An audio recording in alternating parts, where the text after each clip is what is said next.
When it starts, full gas. Into the final 200 metres, the chase has begun. What a sprint, never seen this before.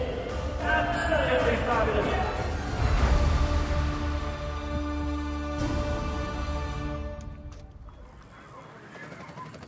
Hello, welcome to the Netherlands for day 2 of Hammer Limburg, the second round of the 2019 Hammer Series. My name is Degenkolb and I'm joined once again by Robbie McEwen for the latest instalment of this thrilling new concept in bike racing. We're in Sittard-Geleen in the southern tip of the Netherlands for the Hammer Sprint, the second of 3 days of exciting team racing involving 15 of the top squads in bike racing. And that's the scene over the Tumble bike park where the wind is blowing. The teams are getting set for what's going to be an intense period of activity out on the bike. It's a fresh and exciting new concept for bike racing. Let's remind ourselves now just how the Hammer Series works.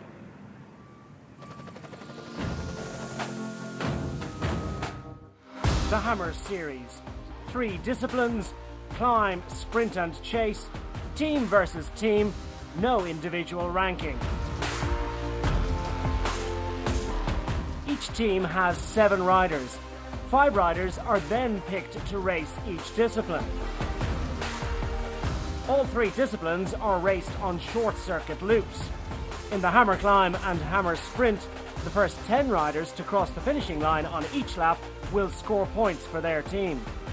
The team with the most points at the end of each discipline wins. The final discipline is the Hammer Chase, a fox and hounds team time trial. Teams are split into 2 groups, finalists and runners-up. The groups and the team's starting positions are determined by their rankings after the climb and sprint. The first team in the finalist group whose 4th rider crosses the finishing line wins the event overall.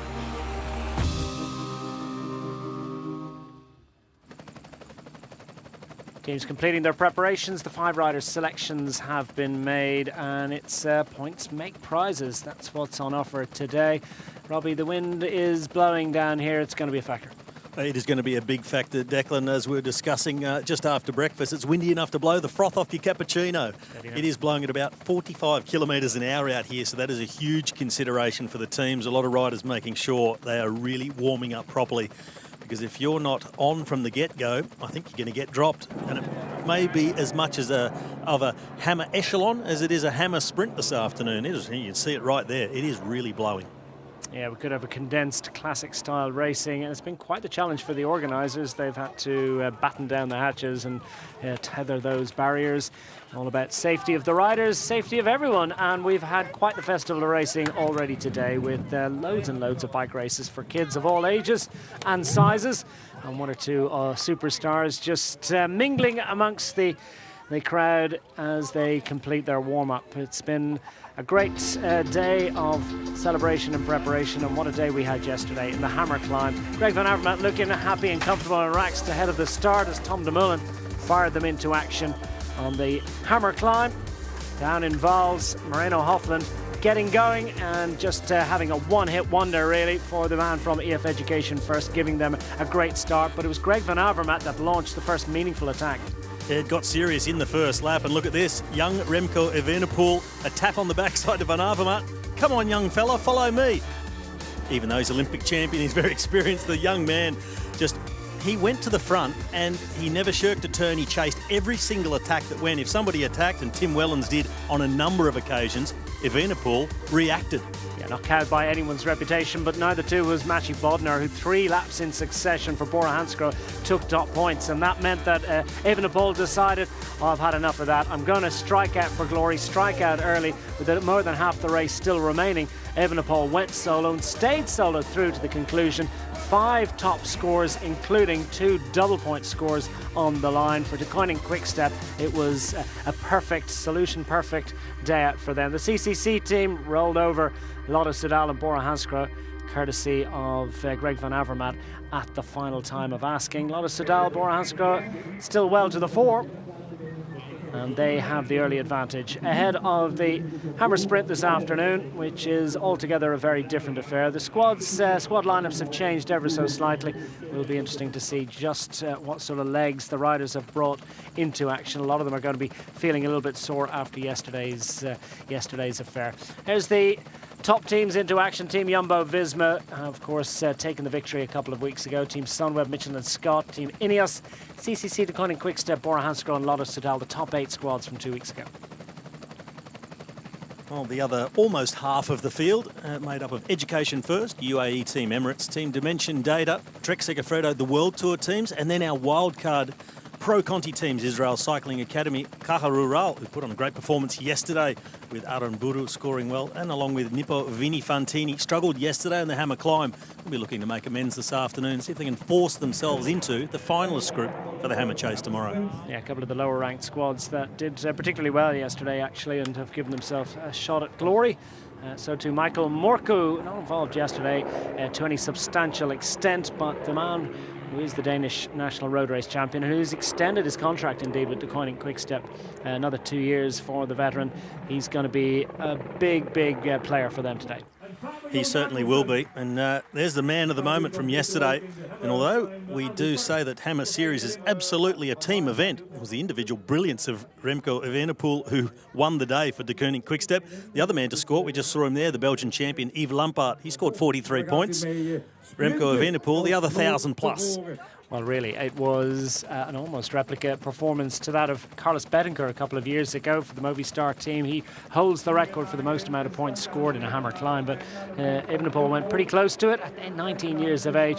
Certainly one to watch out for, and Morku will have a job, I think, to try and keep things organised, keep it tight. They've got a pretty solid lineup, the Deceuninck Quickstep squad. And they're just getting their final instructions, and getting to the line and being in the front position is wise. You could see the anxiety. I mean, yesterday it was also a key factor starting near the front for the first climb, but today with this wind, this makes the riders very, very nervous indeed. So it's key to be near the front, because as soon as that flag is pulled in, when they get out to the main road, the wind is going to be hitting them from the left-hand side, and things could split up immediately. If you're not at the front, I think you could be out of contention very early on. Leonard Kamna making final adjustments. The Sunweb rider is another rider will be anxiously making sure he's close to the front for this 12.5 kilometre lap that they have to tour around on 8 occasions. Here's what they have in store. It's absolutely pan flat. There's only about 16 metres of elevation change across the 12.4 kilometres. Down here in Sittard-Helene, we're in Limburg, the southern tip of the Netherlands, close to the borders with Belgium and Germany, and through the Tom de Moulin bike park, Robbie, and out into the countryside proper. Yep, start with that criterium style of the circuit and then out onto the long open roads. And this first long straight section, the wind will be hitting them from the left-hand side. This is where we could already see splits occurring, is very open. A 90-degree right-hand turn, about a kilometre long along this section. And again, 90 degrees right.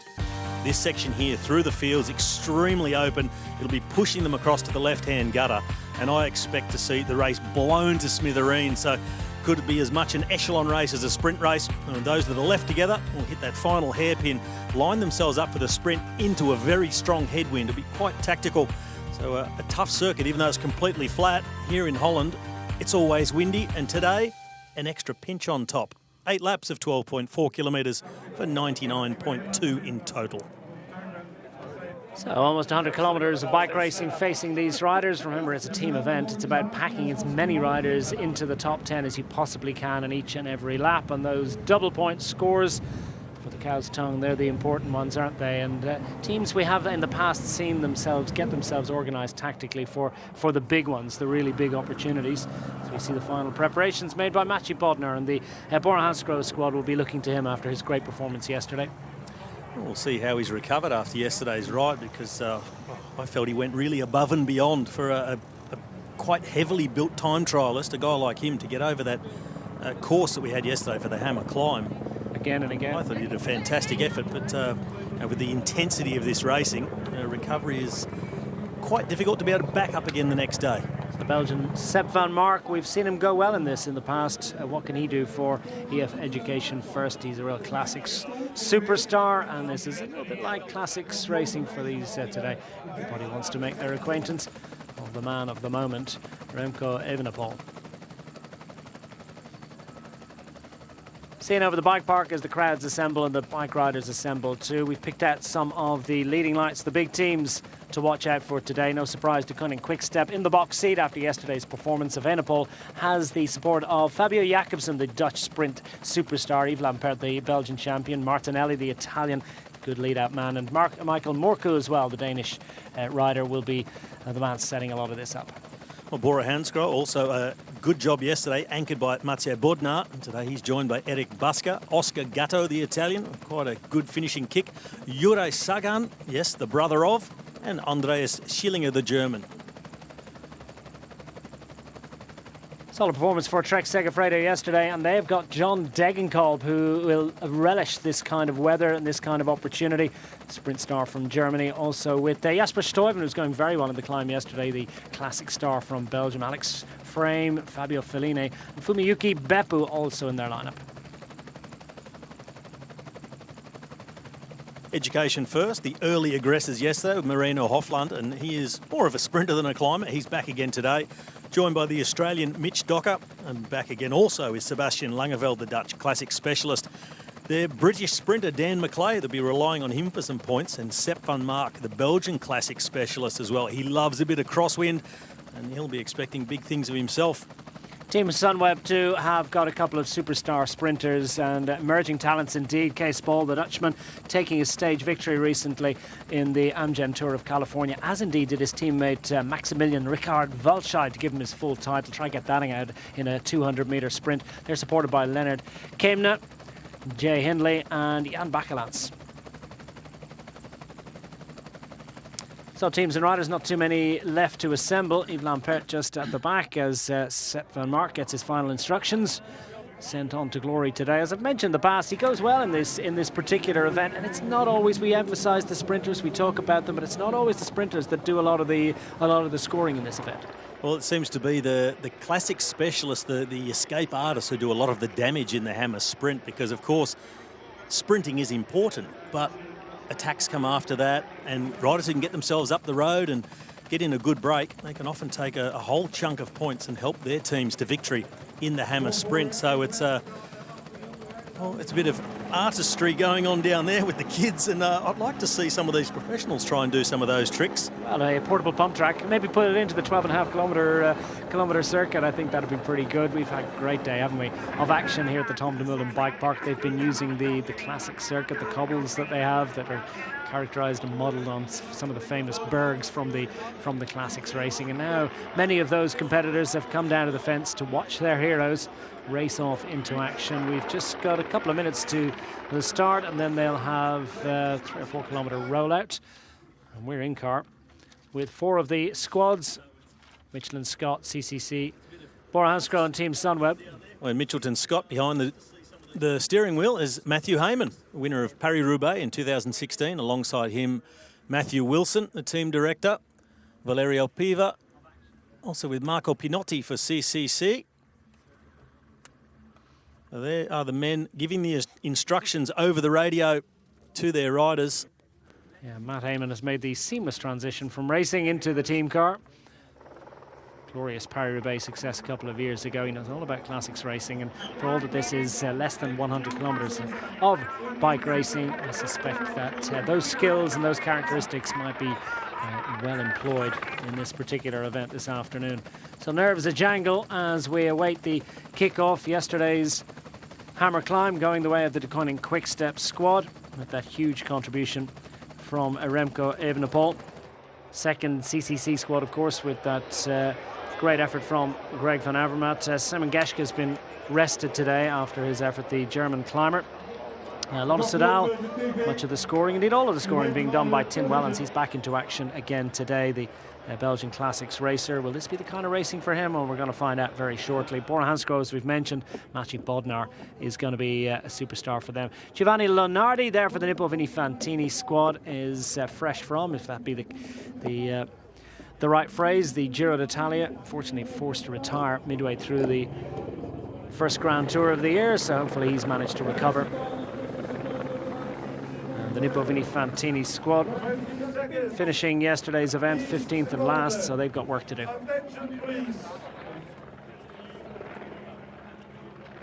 Oh, yeah, one of our local dignitaries giving the go-ahead, firing the gun. I don't think I'd ever put my back to 100 racing cyclists, would you? I think that's very, very brave indeed. Yeah. Well, that's it. They're underway and they're off and running, albeit it is the neutralised section for a little while as we get them out of town. 4 kilometres of neutral, then we've got 8 full laps of 12.4 kilometres, 8 sprints in total, double points on laps 3, 5 and 8, and the likelihood is that we're going to see plenty of attacks in the early stages and groups forming, reforming. Fabio Felline taking that position at the back. That seems to be his favourite way to start one of these. But you know what? We saw him get involved early on yesterday. He knows how to make his way through. He got away with it yesterday on the hammer climb, but I think if you start towards the back today and they pull that flag in and they get going in that crosswind, and you're going to be in a whole world of hurt. Another onboard camera here with Adam Blythe, the Brit from Lotto Soudal. We do expect Adam Blythe to be involved in the sprints. And in fact, seeing where he is in the peloton, right up behind the car, second, third row of the peloton. Adam Blythe, see him getting amongst it as the action hots up in the crosswind as well. Also spotted Jay Thompson from Dimension Data up there on the left-hand side in the black, green and white. So the South African rider, he's also ready to animate this hammer sprint. So Blythe just looking ahead to his fellow Brit, the Welshman Owen Dool of Team Ineos, number 32. Also wants to stay in prime position. They've got the same lineup as yesterday: Leonardo Basso, Owen Dool, Kenny Elissonde, who is climbing great. I wonder how he's going to go on this flat road today. Filippo Ganna, though, is certainly a rider to watch out for. He's Pursuit world champion. The Italian rider for Team Ineos will be one of those riders I suspect will be looking for an opportunity to get up the road. Diego Rosa completing the lineup for Team Ineos. Well, you spoke about Kenny Elissonde. I think he'll be in his element today, just like Guillaume van Kiersbulke was yesterday in the hammer climb. Not. Yes, I was kind of nodding. Kenny Elissonde weighing in at 52 kilos. Yeah. Guillaume van Kiersbulke, however, today he gets something a little bit more custom built for his 198 centimetre tall frame, going along with about 89 kilos. And that's, I mean, it's the nature of hammer racing, isn't it? You've got a maximum squad size of 7, from which you pick 5 for each day of racing, and it's a rounders, riders that are able to do a little bit of everything. Or do you focus entirely on a climb, entirely on the chase for the final day, or entirely for the sprint, entirely for the how does it work? Well, I think you've really got to balance it out, because you can't afford to go too much in one direction. If you don't score at all on one of the disciplines, but you win the other, you still won't put yourself in a position to make the finalist group, the top 8 teams, which will race for the overall win of Hammer Limburg. So you've got to balance things out. You've got to sacrifice a little bit. It's a give and take situation. You've got to try and be at least midfield in both the hammer climb and the hammer sprint to qualify yourself for the finalist group. And that's a valid point, because Mitchell and Scott, who were 14th yesterday, remarkably 14th of 15 teams, so they've never been lower than 3rd in any Hammer Series race. 3rd in Limburg last year. And they've already taken 2 victories in the couple of years of Hammer Series racing. Find themselves 14th and within, in a real danger of not making it through into the finalist group tomorrow. I would say that Mitchelton Scott have to win the Hammer Sprint to make it into that finalist group of 8, but it would only get them into possibly an 8th place, which makes it really, really difficult to win the Hammer Limburg, because they'll be coming from some 2 minutes 40 behind whichever team goes off first and trying to catch them in the Hammer Chase over a distance of 50 kilometres. So we could see a reduction in the expected performance from Mitchelton Scott, but they won't give up just yet. And plenty of the other teams won't be too keen to let them in. See how this is going to play out.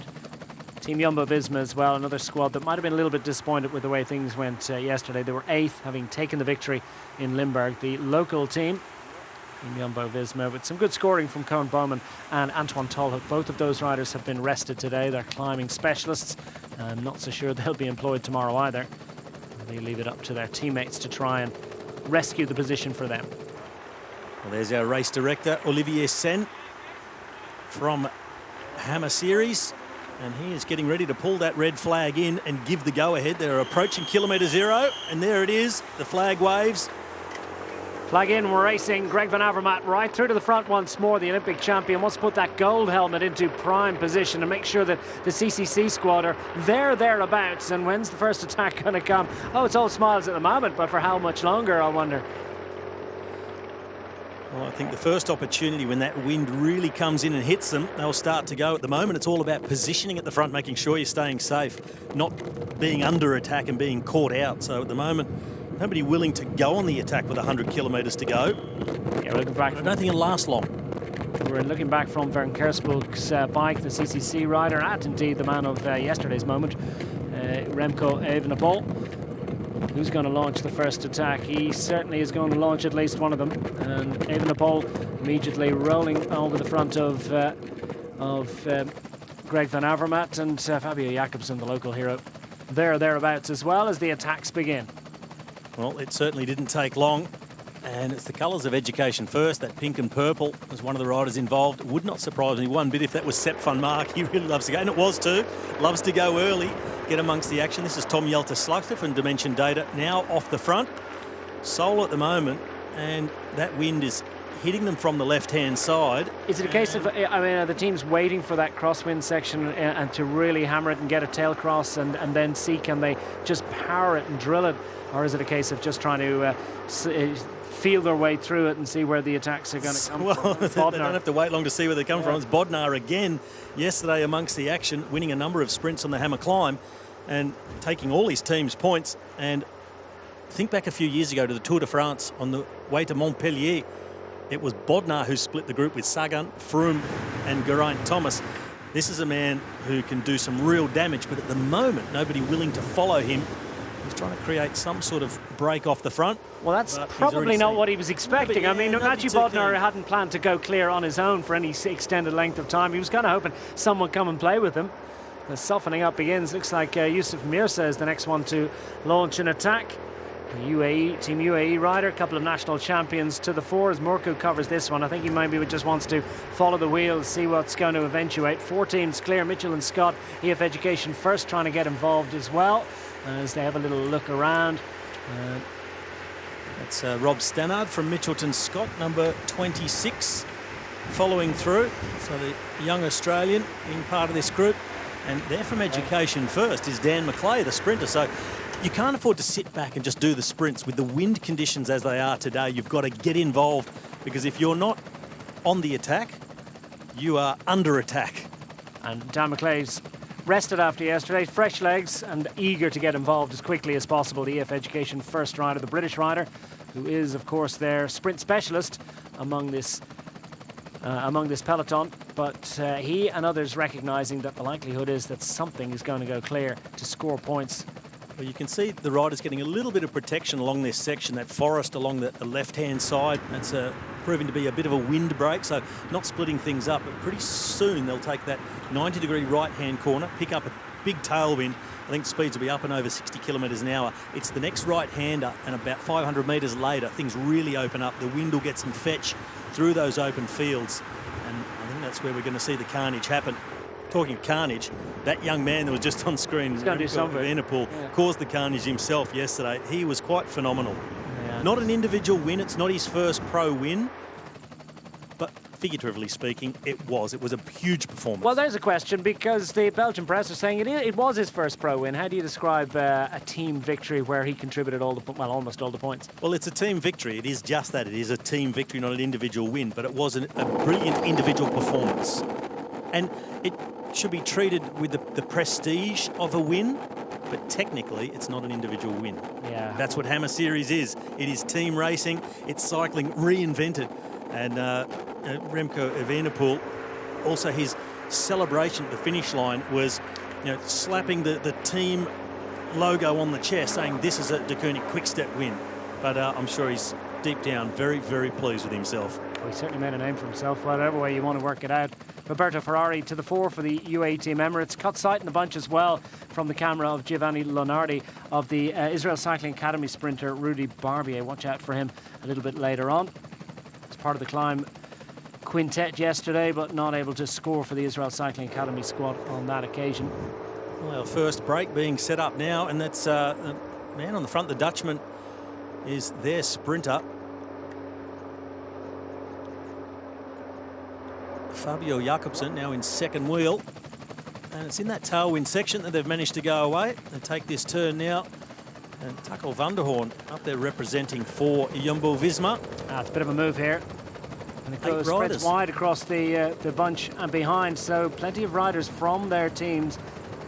Plenty of teammates satisfied that they can let that move go for a little while. So is there going to be a response from any of the other squads? It's in the early stages, but we've got, what, 3, 6, 8 riders clear and already into echelon formation. They move. Michael Hepburn up there from Mitchelton Scott. Here's second wheel. Identify some of these riders. Roberto Ferrari has also made the move. That's the man with the flowing locks out the back of the helmet. Hermans there. Ben Hermans, yeah. Yes, he's also made the move. This is Jakobsen.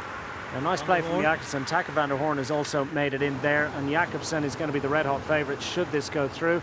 Fabio Felline down at the back, and you can see the camera is giving that illustration of the distance between the front group and the second group as they form into, well, they're going through this avenue with the relative shelter from the trees. The next right-hander is going to be instructive in terms of how the wind is actually behaving and what's it doing to these riders out there.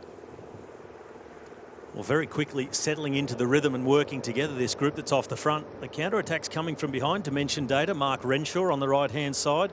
Guillaume van Kiersbulke. So there will be plenty of countering moves, I would suspect, because there's a lot of teams that have missed out. Ineos, one of those, and they are just moving themselves up. Top of screen now, on the left of screen, in fact. Ineos, they've missed the move. So here comes the counter. Team Ineos, their quintet of Bas Odul, Elisson, Ganna and Rosa have some work to do. They've missed this early move. Nippo Fantini to spot an opportunity. And who they brought with them? Bora Hansgrohe want to cover this one. This is Ganna, the World Individual Pursuit Champion. We mentioned that he's certainly going to be involved in this one. He's got a big motor. And he's able to transfer those track skills across to the road with ease. Great purchase for the Team Ineos squad, or Sky as it was known up until very recently. Well, it looked to me like it was Bodnar who was with him from Bora Hansgrohe. What better man to have with you to cross a gap like that? Two powerhouses capable of riding across that gap, and you see them there in the distance in between the two groups. Yeah, not a done deal for this group to stay clear to contest the first sprint of the afternoon. Riders trying to hide down the back. It's no surprises Kenny Elissonde there, the French climber, who's probably not much enjoying this at the moment. Neither too is Sho Hatsuyama, who was the last placed rider in the Giro d'Italia a couple of weeks ago. The Japanese rider with the Nippo Fantini squad. Are those riders going to make it across? It's going to be a big job done by Filippo Ganna. Is he going to take Bodnar with him? That rider from Nippo Fantini has been jettisoned. So now look at the way that bunch is absolutely strung out. They're not going to let this group go clear too easily because there's some very dangerous riders in there. Well, that is the thing in the Hammer Series. If you let a group go, you just don't have the resources to chase it down. Teams of 5, and consistency is the key. Scoring with more than one rider, being in that top 10 on each lap. If you need to sacrifice riders in a chase, it puts you very much on the back foot. It makes it almost an impossible situation to get a good result at the end of the day. And if a group goes up the road with more than one rider, that's presumably danger signals. Now, as we're currently seeing the composition of this group, it doesn't look as if any of the teams have managed to put more than one rider in here. However, you're probably then looking to see what sprinters are in that move. Yeah, well, there's Jakobsen for one. I think Marino Hofland is the man from Education First. But 10 riders up the road now. There's points for the first 10 across the line, so all the points are gone if this group does manage to stay away. Yeah, this is Jakobsen from the Koenig Hofland, probably the star sprinters in this move. And the CCC squad, well, they're not represented. I don't see any sign of an orange jersey in there at the moment, so that's got to be a bit of a concern for the CCC squad in its totality. And what sort of chasing are they going to be doing behind? One Trek, one Mikkelton, and one Israel, Ben Hermans. It's the first mistake. We change the meeting, don't let go group. È il primo giro più... Yeah, ma okay, guys. Mistake number one.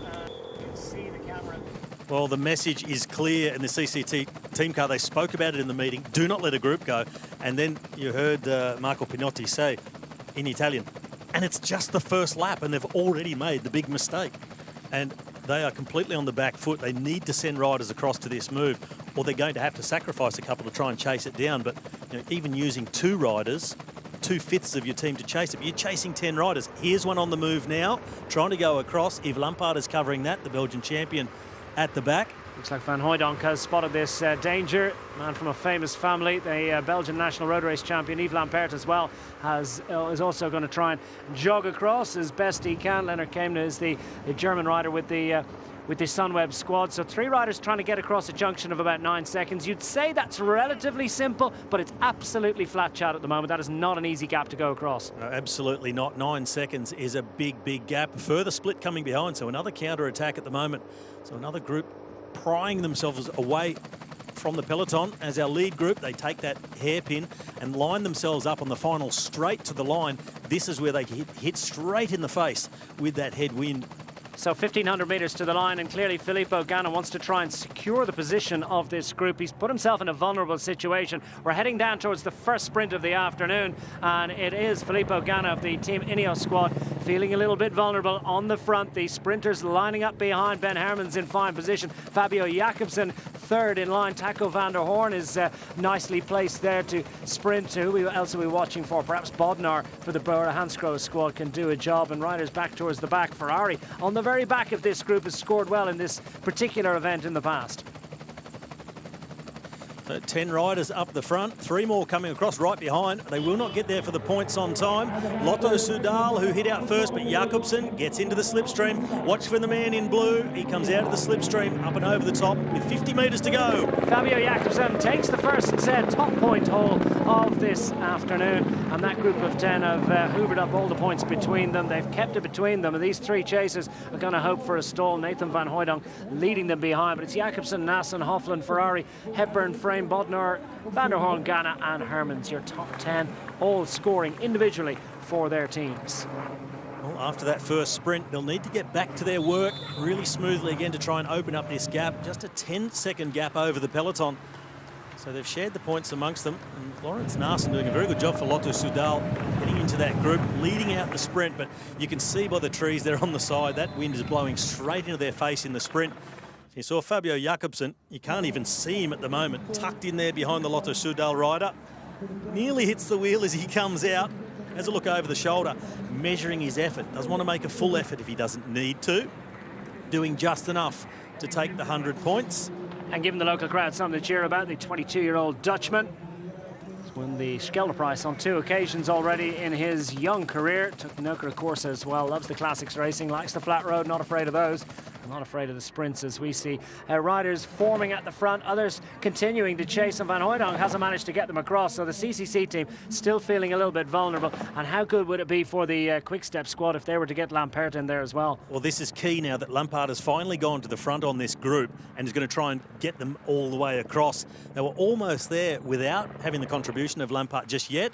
When he saw that they've got a good gap on the peloton, he says, now's the time we can put 2 into that front group, and puts De Koning Quickstep in a very strong position.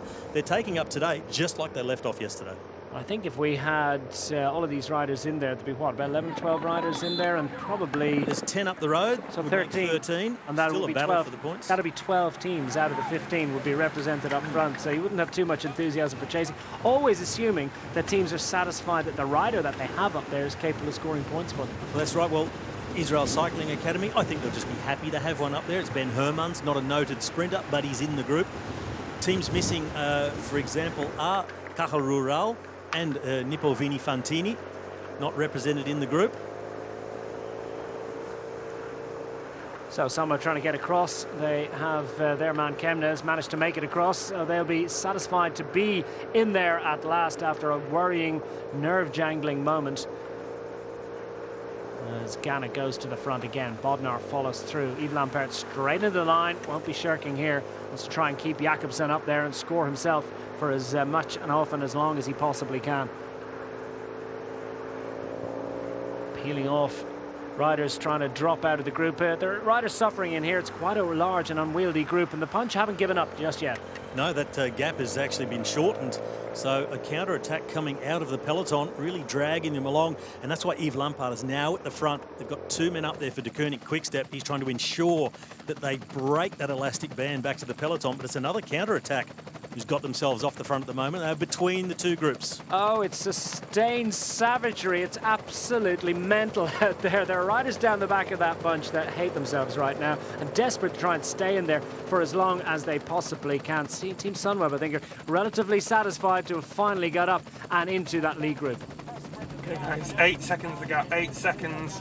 Lenny's going across in a 3, but that's still not good for us. Still not a good move. It's great chase from Lenny, and it's good that he's there, but we want more resources there. So stay active at the front of the peloton. When those groups are jumping away, we need to be covering them. So Matt Winston not that satisfied. I think that maybe they have the right man in there, or they've got enough men up there. So is there a case for chasing behind from that team or other teams? Well, you don't need to chase from behind, but the words were, make sure you're still active and following the groups across, because if other teams are getting more resources, as he put it, across to this group, you need to be in one of those groups and make sure you get another rider up there, because team racing, it's imperative that if other teams have 2 up there, you need to have multiples and try and be scoring with at least 2 riders within that top 10 each time through. And the next lap around will be double points. So that's a key one, and it's key to try and get as many riders into the move as you possibly can, as we see a brave effort from Andreas Schillinger. If he makes it across this as a solo rider, it's a side of immense power. He's got to get there quickly. Well, he will need to get there quickly, but he's got to do it all on his lonesome, and there's a tough ask to get across that sort of gap. But he's starting to pick up the back of that counter-attacking group. So he's made it to this group. That's good for one. He needs them to really push on and close the rest down, and look at the rest of that gap. It is really quite large. They've got their hands full trying to cross this. They are working really well together. And look at that echelon across the road. They look organised, don't they? Get across the road with that crosswind. So there's pure intent in here. There's nobody shirking. Absolute organisation behind. Maybe not the horsepower. A little bit of frustration from 1 or 2 riders that are doing a little bit more or frantic, starting to get a little bit anxious and worried that they're not going to get there in time. Well, a man definitely not missing a turn since he got out here is Filippo Ganna. He went across that gap with Bodnar. Since he got to that front group, he has done a lot of work on the front to try and pull them clear. And at the moment, they're going further and further away from the peloton. And that group in the middle, that is what you call no man's land. Yeah, that's not where you want to be. It's anxiety-making, to say the least. It's also pain-making. Everyone's suffering at the moment. I don't think any riders I've noticed have been dropped from this main peloton, but the peloton are probably getting a little bit worried that they've been dropped from the race effectively. Only the top 10, of course, that are scoring. Big points on offer across the line coming up as we run through the scores so far. Just to remind you, De Koning Quickstep, courtesy of Fabio Jakobsen, taking the top points last lap round. Lotto Soudal with Lawrence Nassen getting up for second. EF Education first placing. Moreno Hofland scoring well for the second day in succession for that squad. The Dutchman. UAE Team Emirates with Roberto Ferrari handily placed. Mitchell and Scott with Michael Hepburn. We just saw those power numbers for Lawrence Nassen, up over 1,200 watts in the sprint that first time through. Now, looking at the teams who have not made this move, I mentioned before, Vini Fantini, Caja Rural, 2 of the wildcard Pro Conti teams. The only World Tour team missing is Dimension Data. They have a rider in the group behind trying to come across. I'm not sure if it's Lars Back or Mark Renshaw, one of the bigger figures, and they are making some ground. So Dimension Data now look like they're going to join in with that front group, and they'll be pretty pleased with that. They were the only ones missing of the World Tour teams. Just a sense there's a little bit of a stall up front, and they're satisfied with what they have and maybe thinking about trying to save a little bit. Van Kerspook is in this counter-attacking group trying to make it across. Cam Meyer as well. First time we've seen him in Hammer Limburg this year. It's Jay Thompson from Dimension Data, the big South Africans, one of their big powerhouses. They're going to get on across that gap. They're going to make it in. It looks very, very likely. Down to 6 seconds between the first 2 groups as we pick up the side of Guillaume Van Kerspook, who's just going to track this one. He's already got a teammate, has managed to make it up there, and from a position of near disaster, there could well be a position of relative strength for the CCC squad. Yeah, they've turned it around very quickly, and you saw the displeasure of Valerio Piva, the team director of CCC. Well, it's had the desired impact, his words from the team car. Must have heard him. And they've got 2 riders up in the front group. Gann on the front again. He's the only Team Ineos rider up there. He just wants to motorbike this away and really put the power in to ensure and copper fasten it and ensure that they stay clear for some decent length of time. Herman's going to tap through. Roberto Ferrari fourth across the line last lap round for the UAE Team Emirates squad, who has a little bit to do. 13th after the hammer climb yesterday. Yves Lampaert, the Belgian champion, he's not going to be missing out. And look at this man. John Degenkolb has made the move across. He wasn't there initially, so now they've got two riders from Trek Segafredo in the group, so he came across in that counter-attacking move, along with Cameron Meyer. That gives Mitchelton Scott two riders up the front with Meyer and Hepburn. Cam Meyer will find a discipline to his liking, the former world points race champion on the track, so he knows all about sprinting at intervals, and this is what he's got today. Every lap sprinting for points, and this time through double points. A very important time to be right up at the pointy end. Yeah, he's got more world track titles to his name than most people have. Had hot dinners. Bicycle spokes, yeah, whatever. Yeah, he's extraordinary number of extraordinary success on the boards, and like you say, this is the kind of road racing that actually feeds into his particular skill set. Cam Meyer's there. He's coming back after a little bit of a layoff. That bunch, while the group up front is swelling in size, could get a little bit big. Yeah, it could get too big for their own good and not really push on anymore and hold that high pace, which will give the peloton a chance to come back. You've got a sort of an ideal number of riders to have in the front. When you get too many, riders start just shirking the work and not doing their share, and it tends to hit the pause button, and then the attack situation. But they'll be worried about this wind, and that will give them the impetus to then do a few turns at the front. They don't want to be caught by this peloton because they're back in that situation of fighting all over again. Well, the peloton is riding in classic echelon style. There are plenty of riders that are rotating and continuing to contribute to the effort, and you know, included among them Greg van Avermaet, who's seen a couple of teammates go up and into that one. Kemna's made it in, and so too as we believe. Who's up there? Van Kerspoel, has he gone across? Van Hooijdonk was certainly trying, and it's a good situation, not a bad situation for CCC. Is it frustrating though that their best and fastest sprinter isn't in there challenging for the points? It's going to be instructive as to what happens at the line next lap round as to how the teams then begin to play it. 450 watts lately, that's in the bunch behind. Yeah, well, look at that, hitting 630, going up, peaking up. Now in the peloton, just riding in the wheels, Greg Van Avermaet. You see his gold helmet just through the gaps there. And Education first, and now the ones doing the riding. Mitch Docker hitting the front as well, doing his share of the work along with his teammates. They've only got one rider in the front, so they've decided we need to do something here because we're totally outnumbered in that front group, and one rider up there is just not enough. They want to reset the situation. Oh, look at that. Absolutely fabulous shot. You can really see the way the wind is blowing through those trees and the riders scorching across the tarmac at such a pace. And there's the big peloton behind. Not everybody riding in there. Well, everybody's riding, I think, just to stay in the wheels, given the numbers we just saw from Greg Van Avermaet. Not everybody contributing to the pacemaking, but there are enough that this is keeping this one honest. It is still just a gap of 15 seconds. It's by no means definitive. Well, it's almost as though they're all riding just for survival, and you're working on the front. You're probably doing even slightly less than those sitting further back in the gutter and really having to take the brunt of that wind. Three riders from EF Education first, rolling through, absolutely searing through at such a rate of knots.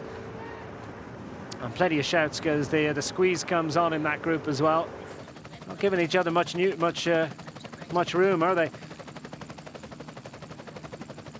There's the gap between them. You can make out the visual distance between groups 1 and 2. Still sitting at 14 seconds, so far from secure, far from definitive, far from at the point where they can begin to finesse amongst themselves into the sprint. Gann on the front once more. Here's a familiar sight. I was just going to say, Filippo Ganna, the World Individual Pursuit Champion, flick of the elbow off the front, but he's done plenty of work in this group to help pull them away and keep them away.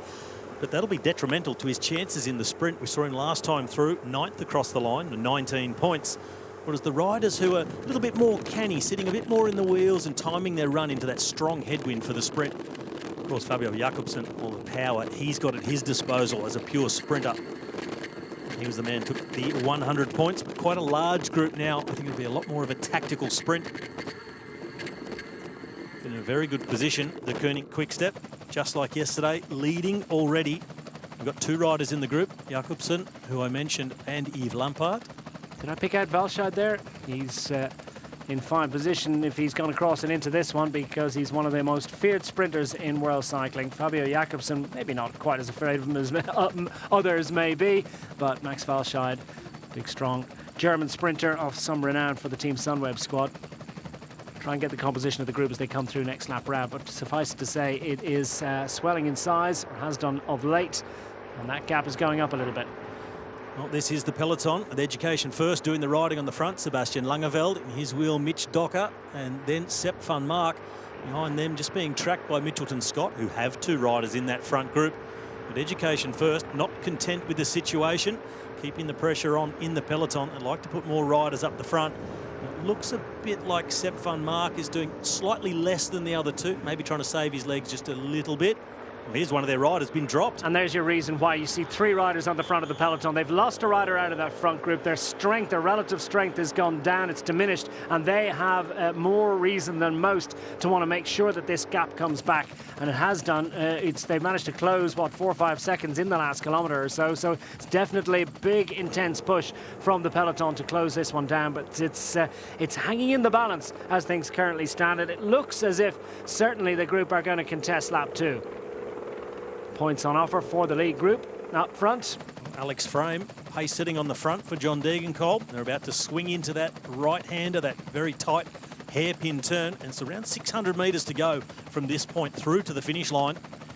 When they push into that headwind now, it's blowing around between 40 and 50 kilometres an hour straight into their face. So positioning is everything, and not getting yourself boxed in. That's the very difficult thing about a headwind sprint. So Jakobsen, he's trying to put himself in the right position to stay covered for long enough, but also be able to find a way out. Now they're very, very bunched. Yeah, and the very fact that they're starting to finesse for the sprint into a headwind as well is getting a bit busy in there, isn't it? Riders want to try and construct a little bit of space for themselves. Looks like Herman's coming with a run from the back, and Jakobsen finds himself in the lead-out role for Lampert. Bit of a surprise. Well, it's very tactical racing. Oh, riders down in the gallop at the back, and there you go. That's bad news for the Trek Segafredo squad. I'm not sure if it was Degenkolb that went down, or he's challenging up front, as Jakobsen's just pipped by Walscheid, I think, who got that one. Max Walscheid ahead of Fabio Jakobsen. John Degenkolb gets up ahead of Lampert, Ferrari, Bodnar, Van der Horn, Dool, Ganna and Thompson score the final points, as that has changed the composition of this group. Have all those riders managed to get up? Well, let's hope they have. Well, they managed to stand up. We'll see it at the back here. Alex Frame is one of the ones gone down as Lawrence Naesen overlapped the wheel of one of the Mitchelton Scott riders, as Hepburn, and Lawrence Naesen went down. Alex Frame went over the top. Also, Guillaume van Kiersbroek was taken out by that crash. He didn't fall, but did you see the disgust here from the Trek Segafredo rider, Alex Frame? Let's get see it on the onboard. This isn't going to be fun. He's gone straight over the top. So it was Naesen who went down, and Frame just had nowhere to go. And funny enough, straight over the bike of Naesen. At that point, he'd done his lead out for John Degenkolb. He'd done what he could, and he was just going to surf the wheels through to the end of it, but Neg finds himself on the ground and out of this group. So they've lost a significant rider. John Degenkolb's still up there. Still plenty of reason for the likes of Yves Lampert to continue to ride. Max Walscheid's going to ride it through. Certainly so too is Filippo Ganna. But a little bit of a shift, a little bit of a change in the makeup there. We'll wonder what that's going to do to it tactically. Well, it's good to see Alex Frame up and going again. It would be very, very difficult for him to rejoin the peloton. He was in that front group and in a strong position for Trek Segafredo. And also seeing Lawrence Naesen crash out, and I don't think he'll take any further part in the race. He looked quite uncomfortable. That could change the situation behind with Lotto Soudal with no representation in the front group. They'll need to send more riders across. Don't be surprised to see them get amongst the chase in the peloton. Yeah, disappointing for Naesen. He'd been second at the first sprint, so clearly on great form today, and that's bad news for Lotto Soudal. They've lost a very significant player. They've lost representation up front as well, so I'm pretty sure we're going to be seeing the other 4 riders from the Lotto Soudal squad. Adam Blythe, Freddie Friesen will certainly be in chase mode, as indeed with Yellow Wallace and Enzo Wouters. In fact, I think I just spotted a Lotto Soudal rider. There might have been another one come across in one of those counter-attacking moves. So they do at least have a rider up there, and that's perhaps gives them the reason to... I saw the red and white, but I'm not 100%. We'll wait and see to confirm that. But what I was going to talk about with De Koning Quickstep, you saw Jakobsen leading out Yves Lampert. Very clever riding, and we saw last year with Mitchelton Scott, Caleb Ewan doing that with Luka Mezek as well. It's important to have 2 riders scoring, and if you can get them scoring at the very pointy end, and you saw them Okay, Jakobsen from that lead-out position was overtaken by Walscheid. Walscheid takes 200. Jakobsen scored 162 points, but Yves Lampaert was fourth with 106. So which team scored the most points? Well, it's easy. De Koning Quickstep. So Jakobsen, with his strength, is able to tow Yves Lampaert into a point-scoring position, and he's still got enough strength himself, Jakobsen, to hang on for a decent position, and two good scores will always be one great one. So that's the situation as we see Langeveld on the front for the EF Education First squad, continuing to rotate with Docker and Van Mark as we get a look at this sprint again, and that tumble which happened at the back. As we watch at the front, Jakobsen sprinting ahead of Yves Lampaert and placing the Belgian champion into prime position. Degenkolb in the centre of shot. It's the man on the left-hand side of shot that comes up with the maximum. I think Lampaert maybe put himself out in the wind a bit too early. Would have been better just to keep following the wheel of his teammate. He swings back in to find that slipstream and saw himself just slide back to fourth. And Walscheid, with the right timing and the power to get over the top of Jakobsen. But you just see Jakobsen look now, just check where his teammate is. And that's a big points haul for De Koning Quickstep. They're now leading 169 points ahead of Team Sunweb. Trek Segafredo sitting third at the moment, ahead of UAE, Team Ineos and Bora Hansgrohe. So some teams who weren't right up there yesterday after the Hammer climb, they're making more of an impression here in the Hammer sprint. And it's about balancing out the results between the two disciplines to try and put yourself in that group of 8 teams that will be the finalists racing for the overall win in Hammer Limburg. Quick reminder as well, that was a double score lap. So for Team Sunweb, nice scoring for Max Walscheid. But for De Koning Quickstep as well, 162 points offered and added by Fabio Jakobsen, 106 points added by Yves Lampaert. That means that De Koning Quickstep, as Robbie has just told us, have almost double the points total of the next best team, Team Sunweb. They're in the box seat. They've got control of the point scoring board, but the question is, can they continue to add to the total, continue to keep that one ticking along? Team Sunweb in second, Trek Segafredo in third as things currently stand. UAE Team Emirates had work to do from yesterday. They're doing that work. Team Ineos too, trying to improve on their position from yesterday as we see dropping out of the fray. That's Moreno Hofland after his great effort. And Hofland, well, it's similar to yesterday really. He took the top points on offer at the first sprint in the climb, or the first time up the climb yesterday. Great contribution for the EF Education First team. Today too he was up front in the first sprint, but now finds himself out and behind and gone as Greg Van Avermaet, far from it, continues to chase, still dangling there, 22 seconds. It's EF Education First doing most of the work. Any question of getting any assistance from any of the other teams? That's the question. Well, CCC, they're up there swapping at the front because Guillaume van Kiersbulke has been taken out of that front group by the crash. He's now swapping off at the front with Education First. Lotto Soudal also getting on the front because they've lost Lawrence Narson out of the group. So the dynamic changing again. And look at that, dangling off the back, or on the back at the moment, is Remco Evenepoel. Is he feeling the pinch a little bit, or maybe just surfing the wheels and trying to take it as easy as possible, knowing that he's got two very strong teammates up front to do all the scoring? Well, you could expect that he's feeling the pinch slightly after his efforts of yesterday in the Hammer climb. A magnificent effort by the young Belgian. Today taking more of a back seat, riding at the back of the group, and just getting a little bit easier ride at the moment, just 250 watts output.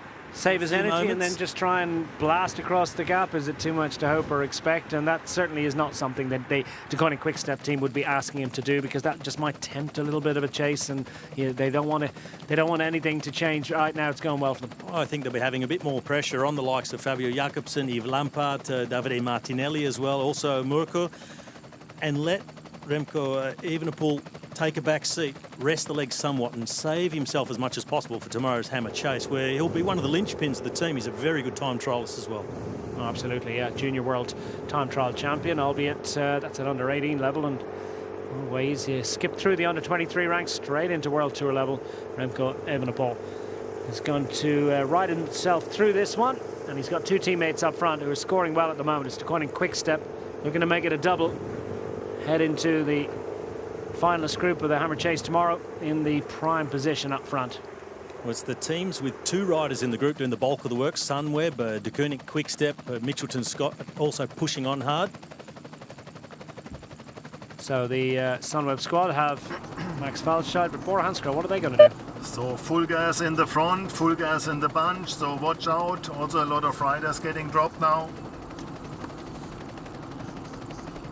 Jens Zemke, the team director of Bora Hansgrohe, ex-professional, just letting the riders know what's going on at the front and at the back, and probably no big news to the riders to hear that it's full gas. I'm sure they can feel it.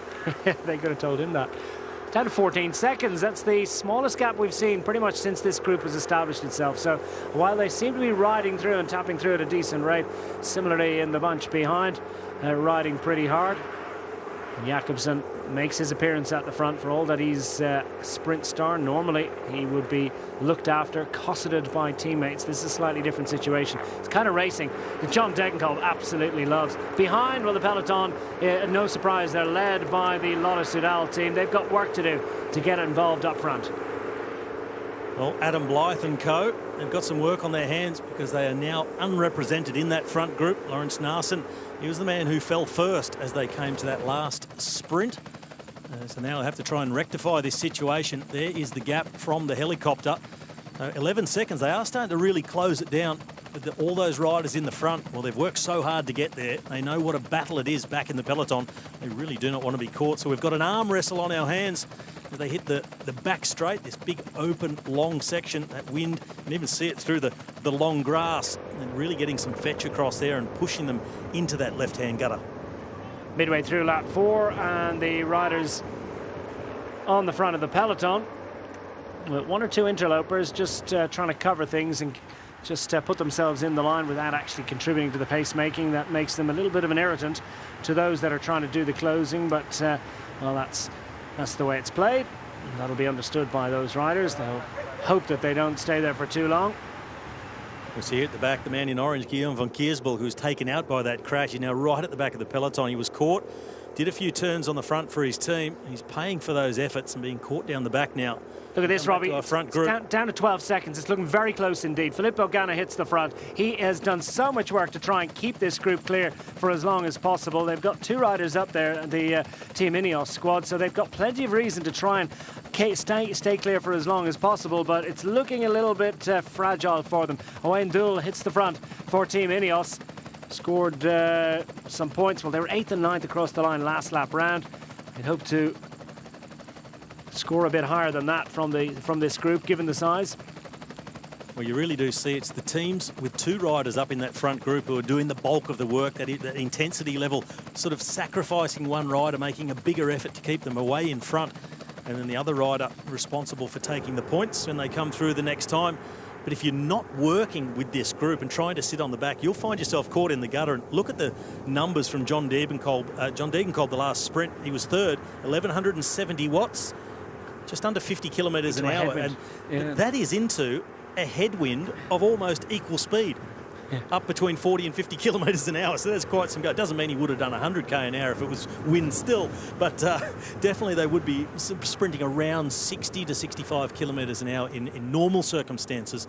It shows you how powerful that wind is. A full sprint at less than 50k an hour. 1170 watts, and he's got to do it again and again and again. I mean, that's what makes Hammer sprint racing just that little bit different to the sprint finish at the end of a long road race. It's altogether different, and this still hanging in the balance. That peloton have not given up, sitting at 16 seconds. Bit of a gain for these riders up front inside the last kilometre, but you know that when they come to the sprint, it's full bore into the gallop, and then there's always a bit of a stall before it. Can often be a bit of a stall just after it, as well, as Alex Frame wants to stay involved in this race. Yeah, he does. Roberto Ferrari, he's been dropped out of that front group. He was one of the riders trying to just sit further back in the group, not work, but he's been caught out on the edge and he's been ejected out of that group. So UAE now unrepresented in the front, and if they want to get some points, they're going to have to try and activate somebody else.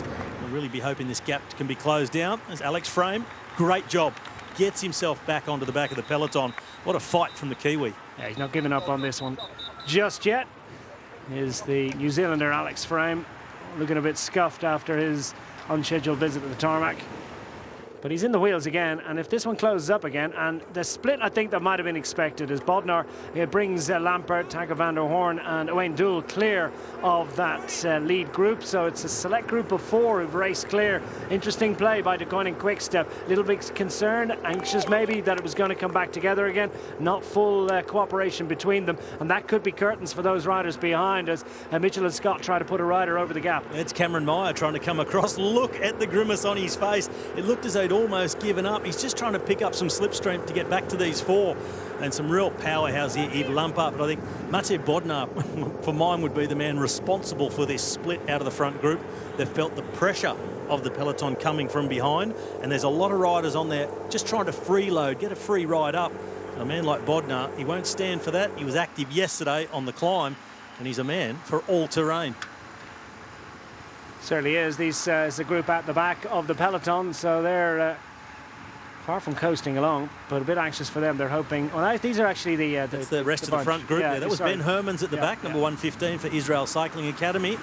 It's Nathan van Hooijdonk, Jay Thompson, another of the Bora riders. That's Schillinger, Hepburn, Jakobsen, Gunnar, Degenkolb, and Leonard Kamnut, number 14 from Team Sunweb. He's trying to make amends, keep them up there with 2. Yeah, keep scoring. Kevin wants to get himself up there. More importantly, perhaps for the Team Sunweb squad, he also wants to bring Max Walscheid, who's guaranteed to. Oh, he didn't spot. Yeah, was he not in that group? Okay, as Max Walscheid hit a bit of a problem.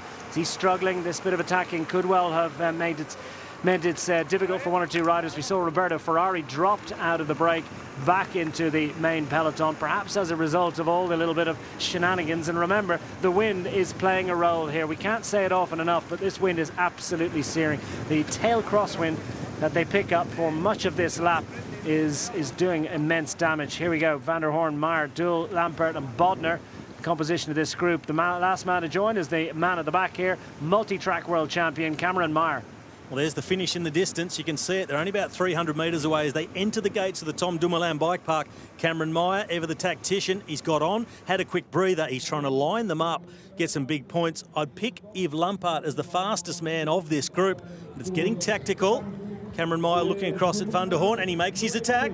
Well, you knew it was going to happen as Taco van der Hoorn goes and Cameron Meyer tries to pick up that wheel. Owain Doull is there as well for Team Ineos, is coming out of the wheels on the right-hand side of your pictures. Matej Bodnar of the Bora Hansgrohe squad. He goes up against Cameron Meyer. Lampert comes with a late run, but it's Matej Bodnar that's going to get the top points ahead of Lampert, Meyer, Van der Hoorn and Doull as we wait for the remains of the breakaway group behind. Look like they're about to be caught by the bunch, but quite the scrap between Jakobsen and Walscheid for the 6th place across the line. Schillinger, Degenkolb and Hepburn making it 2 for the Mitchell and Scott squad in that top 10. And what's that translated into? Nice haul of points for the Degenkolb Quickstep team, courtesy of Yves Lampert and Fabio Jakobsen. Team Sunweb as well, also Max Walscheid scoring well. Bodnar securing 3rd position for the Bora Hansgrohe squad. Trek Segafredo with John Degenkolb behind, and I think it's looking increasingly likely they're about to be joined by the main peloton, so that's going to make it a smaller group up front, fewer teams represented. Yeah, well, it's never over in the Hammer Series, and the intensity of the race gets to everybody. They've been swapping off like there's no tomorrow in those crosswinds, but also sprinting against each other, and that really takes its toll. And teams who have missed out and then were affected by that crash and lost their rider in the front group, they've made the reaction, picked up most of that front group now, so we just have that little group off the front. Here's a replay now of that sprint. It was Cameron Meyer. He burst out along the barriers left of picture in the black and yellow. On the right-hand side, though, it was Bodnar. And he put the power down just like he did yesterday on the top of the climb. He's down in Vals. And he's the man who's coming through to take top points. And I think Lampard started to pay for the efforts, but he gets himself through in 2nd, picks up some good points. You see that, just that wry little tilt of the head, thinks he maybe gave that one away. Woof. But I tell you what, you don't give Bodnar anything, he just takes it. Yeah, really, yeah. And I think that wry smile, as you say, an indication of the sort of effort that these riders have made and just how they're feeling it. Everybody feeling the pinch. Just caught aside, I think it was Jesper Philipsen that was rolling through the front of the bunch just as they retained those riders from that early move. For the UAE squad, replacing at the front Roberto Ferrari, who'd been thereabouts up until that point. Ferrari languishing now down towards the back of the bunch, trying to think about a little bit of recovery. And quite the rotation and the change in the composition of the front of the peloton, as well as now there are teams that recognise that it's a smaller group up front, fewer teams represented. Taco van der Hoorn, Owain Doull, Maciej Bodnar, they've got work to do to try and stay clear of a group that is suddenly re-energised in many ways, as the Team Dimension data squad have. Is this Tiller? Yes, this is Rasmus Tiller trying to go across. He had to go yesterday too during the hammer climb to close the gap down. He's riding strongly at the moment on his own against those 5. Your chances are slim to none. He's a big unit though, isn't he? I mean, he's a big strong guy, but they're pretty organised up front, these 5 riders, albeit they have been clear as a group for quite a while. There were more riders to assist them, but I don't think anyone's getting a free ride in there in the peloton or up front either. The gap still jangling and hanging at just 10 seconds, and the bunch behind absolutely lined out. Well, we saw some of those teams that have been riding at the front of the peloton, like Education First with a number of riders. It's now those one-out attacks coming. Greg van Avermaet getting towards the front, that gold helmet and top of the bright orange jersey. So he's trying to have an impact now because they lost Van Kiersbulk out of that front group due to that crash. They haven't scored now for a couple of laps, so they need to rectify the situation. So some top teams riding. Rasmus Tiller, I think your analysis and your prediction is increasingly looking likely that he's not going to get across that gap because the bunch behind are coming, and they're coming with a charge. This Lotto Soudal trying to get involved on the front as CCC just drop off the gas a little bit. Bora Hansgrohe in the mix, but they've got a man up front. As EF Education First, Mitchell and Scott also want to close this one down. A little bit of a counter-attack there as we see riders struggling a bit at the back, and Ben Hermans, not so long ago, was on the front of this bike race. Well, now he's languishing down the back, in fact off the back. So he's lost contact, Ben Hermans. He's amongst the early action. In the crosswinds, he's been ridden out of it, but Ben Hermans making his comeback to racing after a couple of months out with injury. Had a good performance yesterday, but I think he's paying for that now. And here is that counter-attack coming across to Rasmus Tiller. Sunweb, Mitchelton Scott, Education First. Dan McClay is the man from EF. Lotto Soudal getting amongst it as well. It's a well-timed counter-attack as they came through the switch on that dual carriageway. It's Jakobsen again, who's showing no end of energy today. Could be a little bit of a lifeline for Rasmus Tiller in his hopes and dreams of making it across to that 5-rider group at the top of your shot. They're continuing to rotate well. Took the top points last lap round. They want to continue to do that. Cam Meyer makes way for Owain Doull, who in turn will be replaced by the Polish rider Maciej Bodnar. Second day in succession, he's scoring well for the Bora Hansgrohe squad. Yves Lampert, just one of 2 scores for Degenkolb Quickstep, albeit he scored a relatively minor haul of points yesterday. He's certainly scored some impressive points so far today. 81 points last lap round, added by the Belgian national champion. Jelle Wallace trying to get himself across, riding on the front for Lotto Soudal. Alex Edmondson, the man in second wheel from Mitchelton Scott, but switched off again in the peloton, and this is good news for the riders off the front. Every time they kick the clutch in, that gap just opens back up, and they've stolen 2 more seconds straight away. Well, stolen.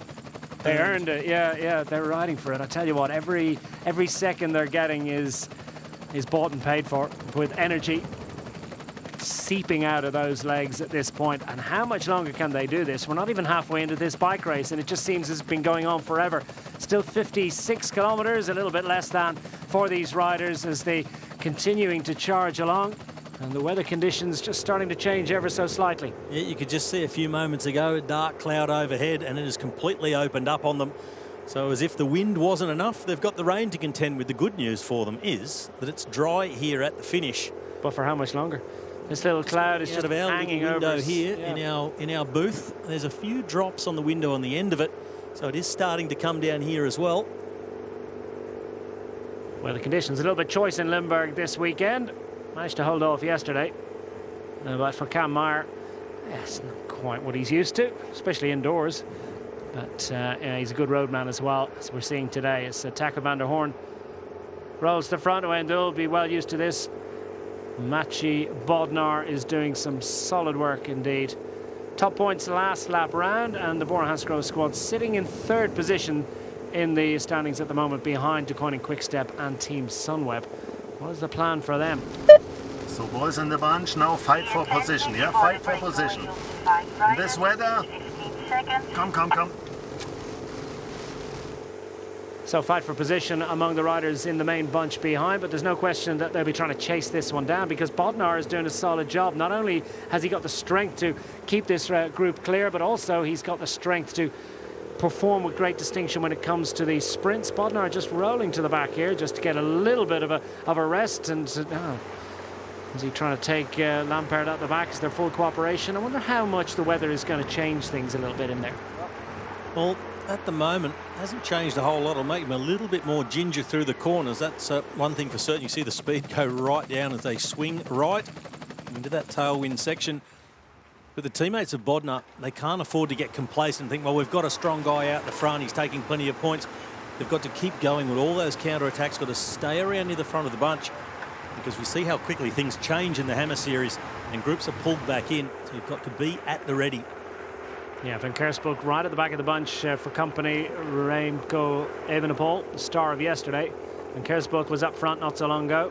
Now finds himself, it's a rearguard action for the CCC squad. They have a bit of chasing to do to get involved here, but the big points are going to be taken by these teams. These two are enjoying it, Bodnar and Lampard. Just a quick word to each other and a big smile came across both their faces. So these are the guys that love these sort of conditions. Crosswind, rain, it's something for the real hard men, the real strong men of the peloton, and these two are finding themselves completely in their element. Not everyone would agree with their assessment of the conditions and what it does for them, but they're able to hammer it, and that's what they're doing today. Matthew Bodnar hits the front, rolls through, has a little look to survey the gap between them. Let's have fun. Let's smash it. He's really enjoying himself out there, Mathieu Bodnar. Great ride yesterday in the Hammer climb, taking a number of wins, picking up a lot of points for his team. They ended up 4th at the end of the day, just overhauled in the final lap by CCC. That gap's going up. Lotto Soudal, and the gap is increasing, so that chase is just losing a bit of its impetus behind. Yeah, it's up to 25 seconds, 25-26. Total cooperation up front, behind, and a little less so. Sepp van Mark gets going. Time to rev this one. He's going to go across that gap. If he's going to bring the bunch with him, so be it, but he doesn't care. He's going to try and close it down as quick as he can. Well, we talked about riders loving these sort of conditions, like we saw the laugh between Bodnar and Yves Lampard. If there's anyone who loves conditions like this, it's this man on screen, Sepp van Mark, a classic specialist, what they call a Flandrien. So the rain comes down and the wind picks up, and the morale of Sepp van Mark goes sky high. But at the moment, he's doing some damage to the peloton, not decreasing the gap. And at the back, yesterday's hero, Remco Evenepoel, is going out the back. That will be day done for the young Belgian. It looks like he doesn't have it for today, but it looks like, yeah, as you say, I think maybe just taking a bit of a day off. Time to wave goodbye. He's got a world hour record, a former world hour record on his wheel. Matthias Brainle, the Austrian rider, so no shame in that for Remco Evenepoel. It's just been a bit of a hit out to try and keep the legs fresh for the chase to come tomorrow. Meanwhile, quite the chase going on here. Mitchell and Scott deciding to ride. It's quite a strange one. They've got Cam Meyer in the front. There was Eduardo Affini. I noticed last lap through, he was also in the front of the peloton when he still had a rider in the front group. So maybe not the most tactically intelligent move, I would say, when you've got a guy like Cam Meyer in the front. Interesting play. Edward Affini, the young Italian rider with the Mitchell and Scott squad, was, of course, one of their top scorers in Hammer Stavanger in the Hammer Sprint a couple of weeks ago in Norway. So he wants to get involved in the point scoring again. I think he's just been pulled back into the fold by Michael Hepburn, saying, just ease back, Tiger. It's not time to hit the front yet and give it everything you got. We got a guy in the front with the same jersey as yours. Wow. Well, they're that far out of sight. They're now out of mind, so he doesn't actually... Maybe you can't remember what the composition is. They do have radios. 51.5 kilometres, so it's coming halfway. Yeah. Well, it's gone quick. I mean, it's been really aggressive racing with these crosswinds. It's pushed them on every single part of this circuit. In fact, one of the slowest parts of the circuit is the section they sprint on, because it's straight into a near 50 km/h headwind, and it's really been holding the riders back. We saw that sprint speed last lap through of just under 50 km/h.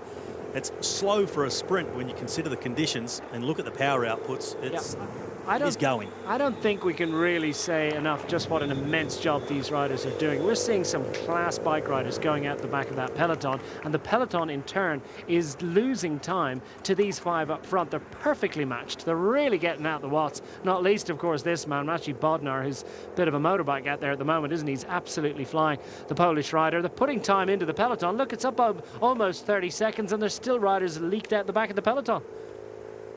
Stunning stuff, 50.6 kilometres remaining. I'm looking forward to seeing the power stats from Bodnar over the course of this last lap. That'd be a really good stat to get. Well, look at the full lap of Owen Dool. In fact, average power 335 watts, maximum output of 1200 in the sprint. But that 335, and he's in a group of 5, so doing 1/5 of the work and still with a power output of 335. I would say when they're hitting the front, they're doing somewhere between 500 and 600 watts on the front for something like, for Owen Dool, maybe 10 seconds. If you're Bodnar, 30. He's doing some big turns out there. He's, I think, the one responsible for really ripping that gap open from some 14 seconds out to 33. Yeah, and he's got a sprint to go with it as well, so he's got plenty of reason to continue to do this work because, well, look at the cracks developing in the peloton behind as they slow up through the bend, back on the power again. Jai Hindley on the front now for the Sunweb squad, continuing to ride, continuing to chase. Jumbo-Visma, Mitchell and Scott, well, they've got a different agenda, as indeed do the Bora Hansgrohe squad. So they infiltrate at the front, just spread it wide, slow it up a little bit. There's only no one to assist the Team Sunweb squad in their chase. We see Sunweb up there working with Hindley, also Jos van Emden from Jumbo-Visma, and you look further back, there were 3 other Jumbo-Visma riders. They're not represented up the road. Oh, they are with Taco van der Hoorn, so they're just trying to slow things down, as are Bora Hansgrohe, and there's other teams up there, they need to pull things back. But I think the weight of the front of the peloton here is the teams with a rider in front. So Jai Hindley from Team Sunweb and Jos van Emden of the Jumbo-Visma squad have engaged in this chase. 2 riders with 3 tough weeks of racing around Italy. Grand Tour bike racing, and what's that done for their form? For many, it actually improves it, assists them, and it's a super job being done by Hindley. Long turn from him. Now, all those men stacked up behind him when protecting these men. Van Emden sitting there, not wanting to do anything because you've got Taco van der Hoorn here in front. And taking that turn, 600 metres out from the finish line. Points on offer yet again. You see it there in the distance, the purple and white. The Hammer Series arch across the road. Well, last lap round, it was Mathieu Bodnar on the front of the moment that took the top points ahead of Yves Lampaert, who's sitting third wheel. Lampert's picking up Bodnar for a lead out. Cam Meyer was third across the line. He's taken up position just behind Yves Lampaert. Owen Dool at the back, and Taco van der Hoorn does not want to lead this one out. Maybe, I suppose, because he's the man doing all the scoring, it seems entirely reasonable that it's Mathieu Bodnar that's going to get to lead it out. They're going to leak a bit of their advantage here because they're definitely losing time. This is a slow lead out. Well, this is what makes this Hammer sprint so entertaining as the acceleration comes, but if Lampaert makes the jump first and the Belgian champion in front. So it was Lampaert that goes first, and Taco van der Hoorn was also of the same mind to go. Bodnar leaving it late, and he's got to come around. Nicely played, but he doesn't quite get there in time, and it's Yves Lampaert that makes it a top score ahead of Mathieu Bodnar. Van der Hoorn hangs on for third ahead of Dool and Meyer, and immediately Lampaert, having scored the top points, stays at the front. Behind, you've got Jakobsen continuing to keep the scoreboard ticking along. It's nice scoring from Deceuninck Quick-Step. 2 riders in the top 6. Well, somebody lost their sunglasses there. They've been run over about 6 times. So they'll be ready for the bin, or maybe just a fan souvenir. Not good for anything else anymore. But a big points haul again for Deceuninck Quick-Step. Lampaert taking the win, but coming across in 6th place was Fabio Jakobsen. Here's that sprint again. You saw Taco van der Hoorn. He started, he went, but at almost the same time, Yves Lampaert made his acceleration, changed across to the other side of the road. Brave play by Bodnar. Decided he was going to pick up a lead out and try and come again inside the last 50 metres, but you know what, he sat in the wind for just a little bit too long. It wasn't going to get the full score. Useful though, finishing the across the line second for Bodnar. 81 points added to Bora Hansgrohe's total. They've moved up into 2nd position, albeit more than well, less than half the total, if you understand, of the Deceuninck Quick-Step squad. So it's 1st and 6th places for the Deceuninck Quick-Step squad, and it's a little private battle between Yves Lampaert and Mathieu Bodnar, isn't it? They're loving it. Yeah, you got the tongue out and giving him a smile across. They're really enjoying this game of Hammer Sprint. 47 kilometres to go. Well, it's quite the scrap, isn't it? It's a little private battle. It's useful for their teams. Deceuninck Quick-Step with that advantage, 619 points, 317 points ahead of Bora Hansgrohe. Team Sunweb are in 3rd place at the moment. Some useful scoring last time round, with Max Walscheid just bettered by Fabio Jakobsen in the main peloton. sprint for 6th position. The Dan McClay getting up for 7th. John Degenkolb in 8th, UAE Team Emirates 9th, and Israel Cycling Academy next up. Well, that is 5 of the 8 laps done. We've got 4 laps to go. Not yet done. De Koning Quickstep on top, 317 points ahead of Bora Hansgrohe, so a commanding lead. And there's Remco Evenepoel, the man who scored over 1,000 points on his own yesterday, giving his team the win. He's riding along with Tom Jelte-Slachter from Dimension Data. But back to our leaders, and the Peloton just 12 seconds behind. They closed into 9. But in the meantime, these guys have got themselves going again and starting to just add to that gap that they've got over the field. Really lost a lot coming into that sprint, that from the corner into the headwind for about 400 metres. They were losing time hand over fist. Now they're getting back to their work. But that gap has been lost. Nearly 70% of the gap that they had. Down to 10 seconds. Things looking a little bit knife edge. Das Ergebnis? Bora Zweiter. Zweiter? Ja. Body Zweiter. So incredible body, incredible. Second again. Also in the bunch. Super job, boys. I see you try. Keep trying. Super, really. A lot of encouragement there from Jens Zemke to his boys, and he could not believe that Bodnar got up for second. They watched it themselves on the screen, but he just managed to pip Taco van der Hoorn from Jumbo-Visma on the line and get second points. Got them in second overall at the moment. Back in the peloton, Lotto Soudal still working hard with Yellow Wallace, but whoever goes to the front and is doing the work, they're just being shadowed by teams who have riders off the front. They do not want that gap closed down. And again, I'm really surprised to see this. Edoardo Affini again. He has Cam Meyer in the front, and he continues to attack and chase.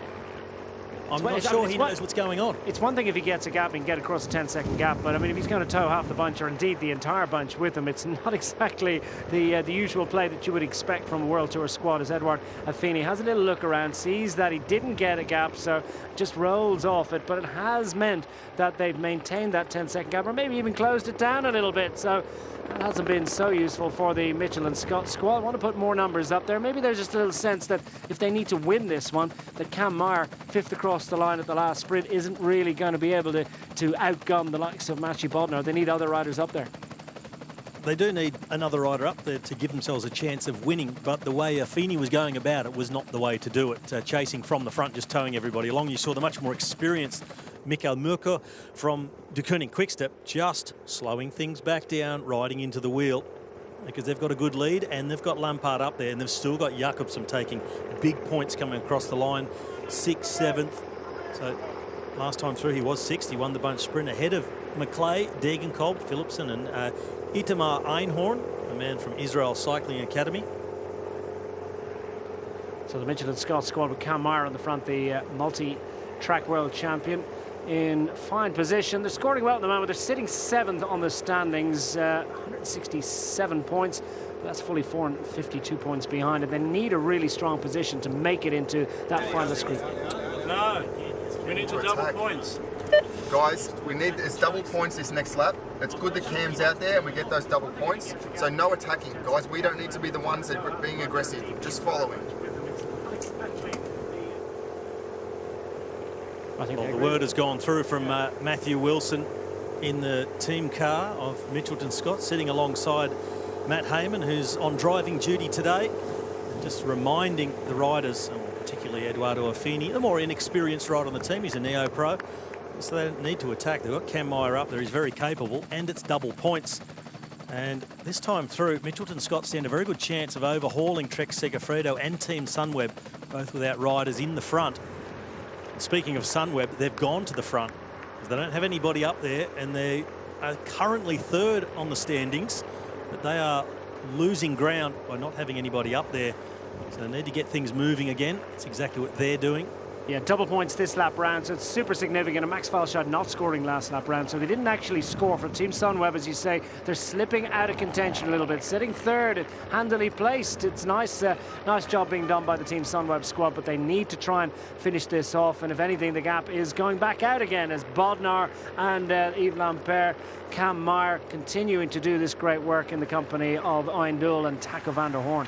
Well, those riders out the front, they'll be intent on staying away for this lap with double points on the line. So they're not maybe thinking about staying away until the very end, but maximising what's available. And now with double points, it's really worth putting the nose to the grindstone and making sure they stay away on this lap. But it's going to be a real battle because with Sunweb getting to the front and they want Max Walscheid to get the big points. Well, the cloud has rolled over the top of Siddharth Helene, so the sun is trying to peek through the clouds a little bit and the rain has dissipated. So that'll be good news for the riders. It's good news for everyone here, the fans as well, who've lingered after their own bike racing. So many of them involved in this festival of racing here at Hammer Limburg down at the Sports Zone, the Tom Dumoulin Bike Centre today, as Maciej Bodnar hits the front once more, managing the advantage. Just 12 seconds. Went up around 30 seconds, but they leaked so much of that in the lead out last lap around. Are we going to see some similar sort of cat and mouse play inside into that final headwind? I think even more cat and mouse play and possibly an early attack because it's double points. They know the peloton is right behind them. First, they've got to make sure they get there. I'm starting to think they'll be pulled back for this double point sprint because there'll be some other teams back in the peloton that join in the party on the front with Team Sunweb to make sure everything comes back together, try and position their best sprinters. Yeah, there are a few riders who've been coasting along the wheels in relative terms at any rate, been able to enjoy the experience of being towed along by the combined forces of the Team Sunweb squad. Keen to get involved. Team Jumbo-Visma, Team Ineos, well, they're not going to contribute. They're just going to make it difficult for anyone else to come up and help. Well, the good news for the riders is the sun has come back out. The roads are still wet down at the far end of the course. We only got a few drips here at the finish at the Tom Dumoulin Bike Park. So coming back into Sittard, they'll come back into the dry weather. You see those dark clouds there in the distance, but only getting one end of the course. Look at the speed. They're absolutely flying along. They're going quite as fast as the guys up front, though, are they? Well, about the same rate as things currently stand. Holding on to what they've got. If anything, it's just starting to come down again. That big contribution from Team Sunweb, sitting third in the standings and hoping and believing that they can challenge for the 200 and maybe a bit more into the next sprint. Team Sunweb setting third and chasing hard. Still 10 seconds, guys. This is good. You've got to believe here. Each time in the sprint, they've sat up in the headwind and looked at each other on the run into the sprint. So keep on the pressure. The gap will come back. Good riding. Well, that's the instruction that they're going to get something in that final straight. They're going to get a lot. Will they get 11 seconds? Who'd bet against it? Walscheid sitting at the back of the group. Case Ball hasn't been too much in evidence of late, has he? But he's there as well. Well, it seems they're stacking everything on this double point sprint. They're using a lot of resources in this chase.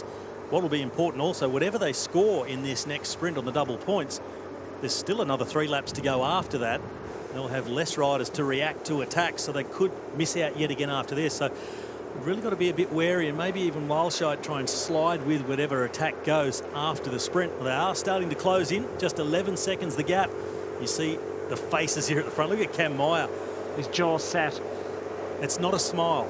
No, it is definitely not. There's a grimace. That is pain and suffering, most intense nature, and he's given it out enough in his life as well, giving it and receiving it in that group. That's how well oiled they are, how perfectly poised this situation is. It's down inside double figures for the first time in a long time, and Yves Lampert is rightly anxious. He's right to get concerned about this one. They could well get rolled and swamped into the gallop because it seems like a long, long way to go before they get to the line. Well, Trek Segafredo have now joined in with Team Sunweb on the front of the peloton, and look, there is the gap from the chopper. That gap coming down now, 8 seconds only. It's Fumi Beppu who's got on the front for Trek Segafredo along with the Sunweb team. Still mostly just Sunweb doing all the work, but that contribution from Beppu has helped to narrow down that gap. It's 2.5 kilometres to the line from this point, so it's a long, long way, down to 6 seconds. I'm not sure they're going to make it. I'm calling it now, they've got him. Oh, just a little injection here. Well, they've been out there for quite a while. It's been a very useful contribution. They picked up some double score points as well. This 5, of course, were part of the initial group of what? And it swelled to 14, 15 riders at one stage, down to 5 who've managed to scoop a couple of lap points between them, courtesy of Maciej Bodnar, who's been the most productive. They're fighting back in the front. That was a big turn from Taco van der Hoorn. Cam Meyer, he keeps contributing as well. And just wait till Bodnar gets on the front, then you'll see a really big turn of pace. But they are closing in behind.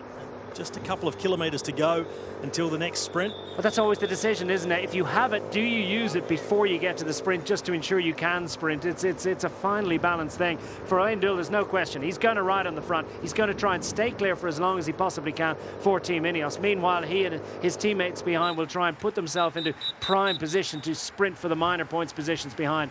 Well, we've seen Doull and Meyer 4th and 5th in the last sprint. They haven't got the horsepower to match the others in the sprint, but they're probably thinking to themselves, better to get something rather than nothing, and they're making a big contribution to the pace-making on the front of this group, just making sure they stay away, grab some points. Then I would expect them just to give it up and go back to the peloton. But still hanging in the balance for this one. Oh, it's going to be so tight, isn't it? As Yves Lampaert hits the front, and instructive, wasn't it, that Mathieu Bodnar didn't exactly do a 30-second turn last lap round. He just had the advantage, indeed, of coasting into that turn, getting on the pedals on the way out. Lampaert is the one doing so much of the looking behind. Taco van der Hoorn is doing long and very, very useful and productive turns. He's dragging them along. Team Jumbo-Visma want to stay out there for as long as they possibly can, as dropping in at the back, Yves Lampaert. The watts go up and then come down as he gets a little bit of shelter, albeit just for a few moments. Doull now through to the front, and we're within a half a kilometre of this sprint for the double points on offer. Well, you saw the effort required from Yves Lampaert to get back into last position of that group, and they've managed to open that gap just slightly again. The question is, who's going to do all the riding once they swing into that headwind? Will it be enough to hold off Sunweb? Are Sunweb capable of doing a full lead out to close that gap down? And it happens to me pretty much every time I make a call in a race, I'll get it wrong. Well, not done yet. Just saying. Who knows? They could yet get rolled. Yeah, it's not a done deal, is it? As that gap is down. You wouldn't believe that a gap like that could be as little as 9-10 seconds. That's the speed across the tarmac that these riders are capable of achieving. It really is immense. And, you see the head-on shot, you don't really appreciate just how fast these riders are going. Taco van der Hoorn's one of the fastest bike riders in the world. He's got Cam Meyer on his tail. And are they going to change as they make this right turn? Well, there it is. And it just depends how quickly they shut off or just stop wanting to do the work on the front of that group. And here they go across the road, speed going up at Cameron Meyer, making sure it keeps moving. So somewhat sacrificing his own chance to win the sprint, but making sure he scores some good points. Roadbook's a little bit out of kilter at the moment. I can tell you, probably inside about 1,200 metres to go at this point, as the Team Sunweb squad look increasingly frantic in their efforts to try and tow their sprinter into prime position. Which is it going to be? Is it going to be Ball or is it going to be Valscheid? He's been sprinting well so far. Meyer wants to at least score, at worst, a top 5 position at this sprint. So he's going to drag them up towards the line. That's good news for Mitchell and Scott. Good news, but look at the rate of progress of the bunch behind. This is going to be really, really close, and it's going to have a big impact on the scoring as they get into the barriers. So they're inside the final 100 metres. They're going to contest. Lampart's going to lead them out. Bodnar challenges, not going to get there. It's Lampart that takes it for a declining quick step. Very useful as Jakobsen gets up from the bunch to take 6th across the line ahead of Morkov, Baska, Mrečko, Valscheid and the rest. Well, that was a lot closer. It's exactly the same order as the last time through that top 6. Lampart, Bodnar, van der Hoorn, Owen Doull and Cam Meyer, and then the bunch led in by Fabio Jakobsen. So the chase of Sunweb just coming up short, and really that 5-man front group, the other 4, have really got to thank Cam Meyer. He's the man who did some really big turns to keep them away. Lampart's not giving up on this. It looked all ends up as if it was done. Down to 3 up front as Cam Meyer has cried enough. Well, what a great contribution from him. But for Mitchell and Scott now, they've got extra impetus and extra reason to chase. It's like we just said before, Doull and Meyer were making sure they're making big contributions to make sure they got something, and it wouldn't have surprised me they then sit up and go back to the bunch. They've done exactly that.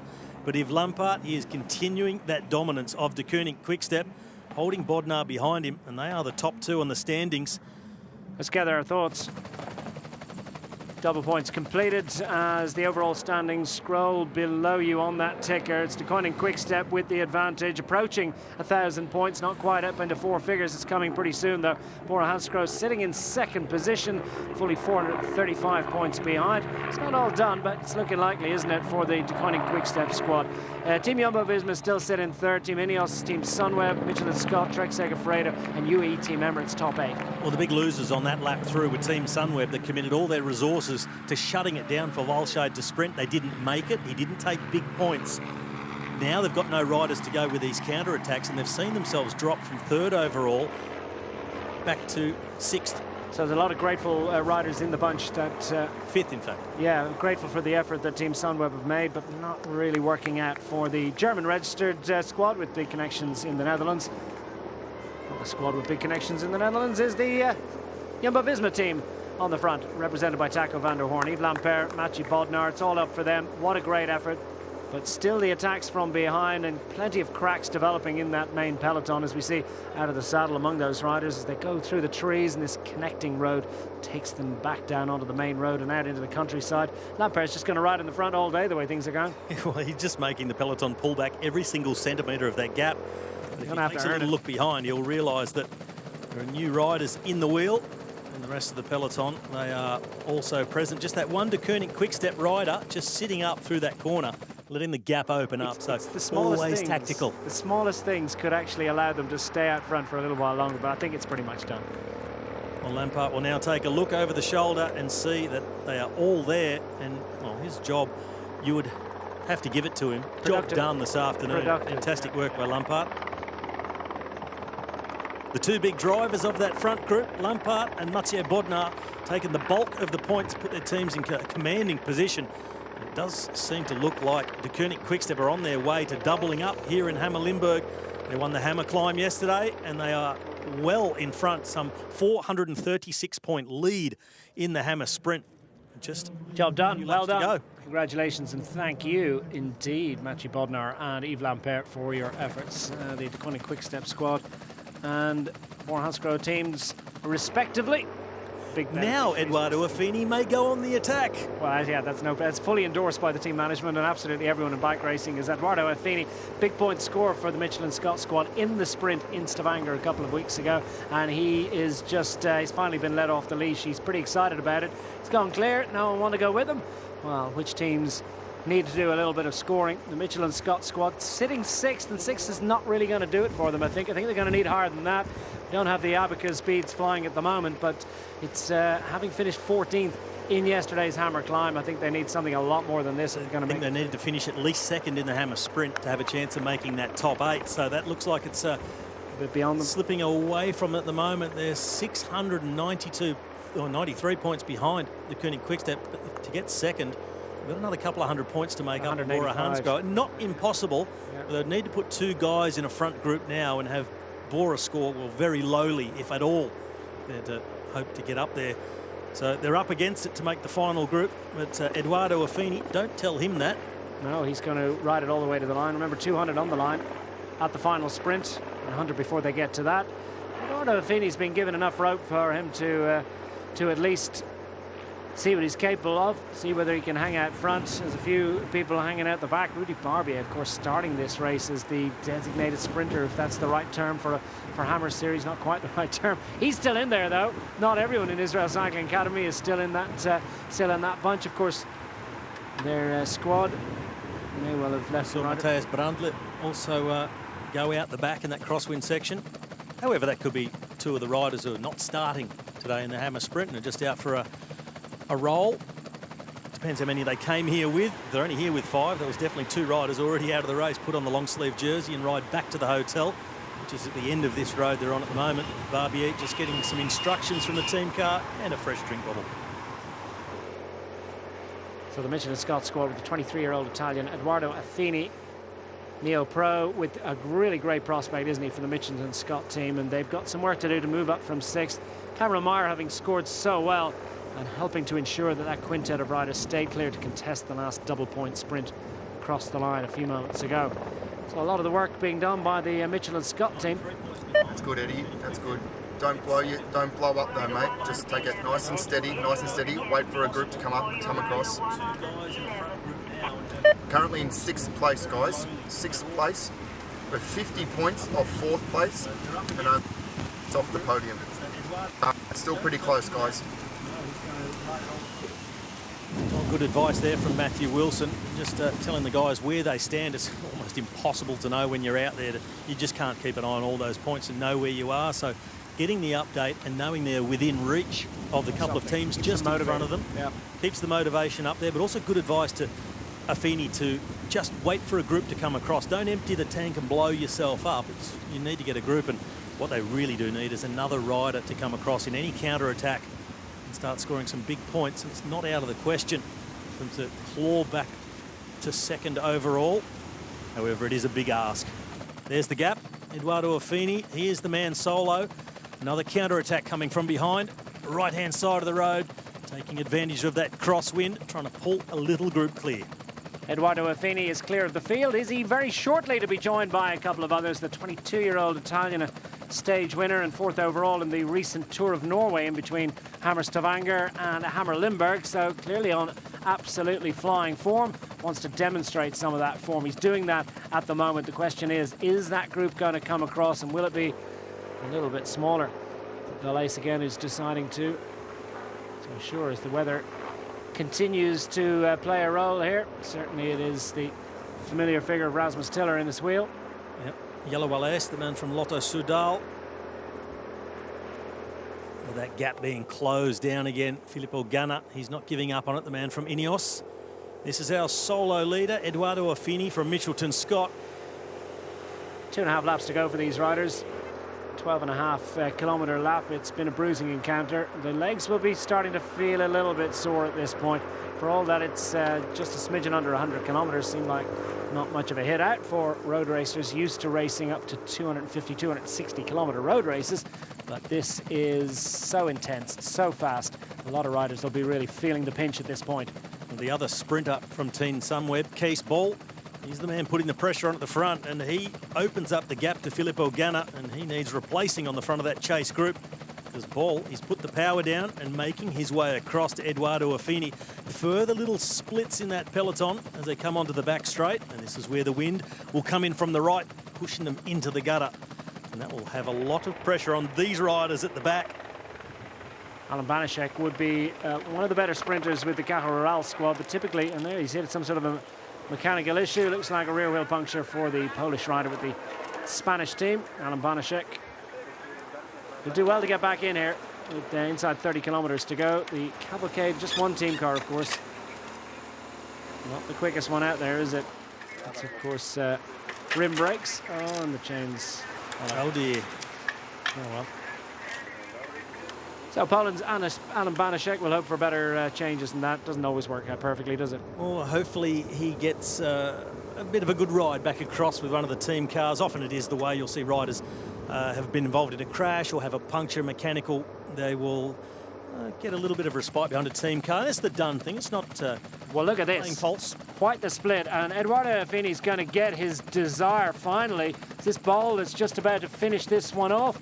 Come across, looks like a superb effort from the Dutchman. It's a Dutch sprinter who's really laid down some serious watts just to finish this one off.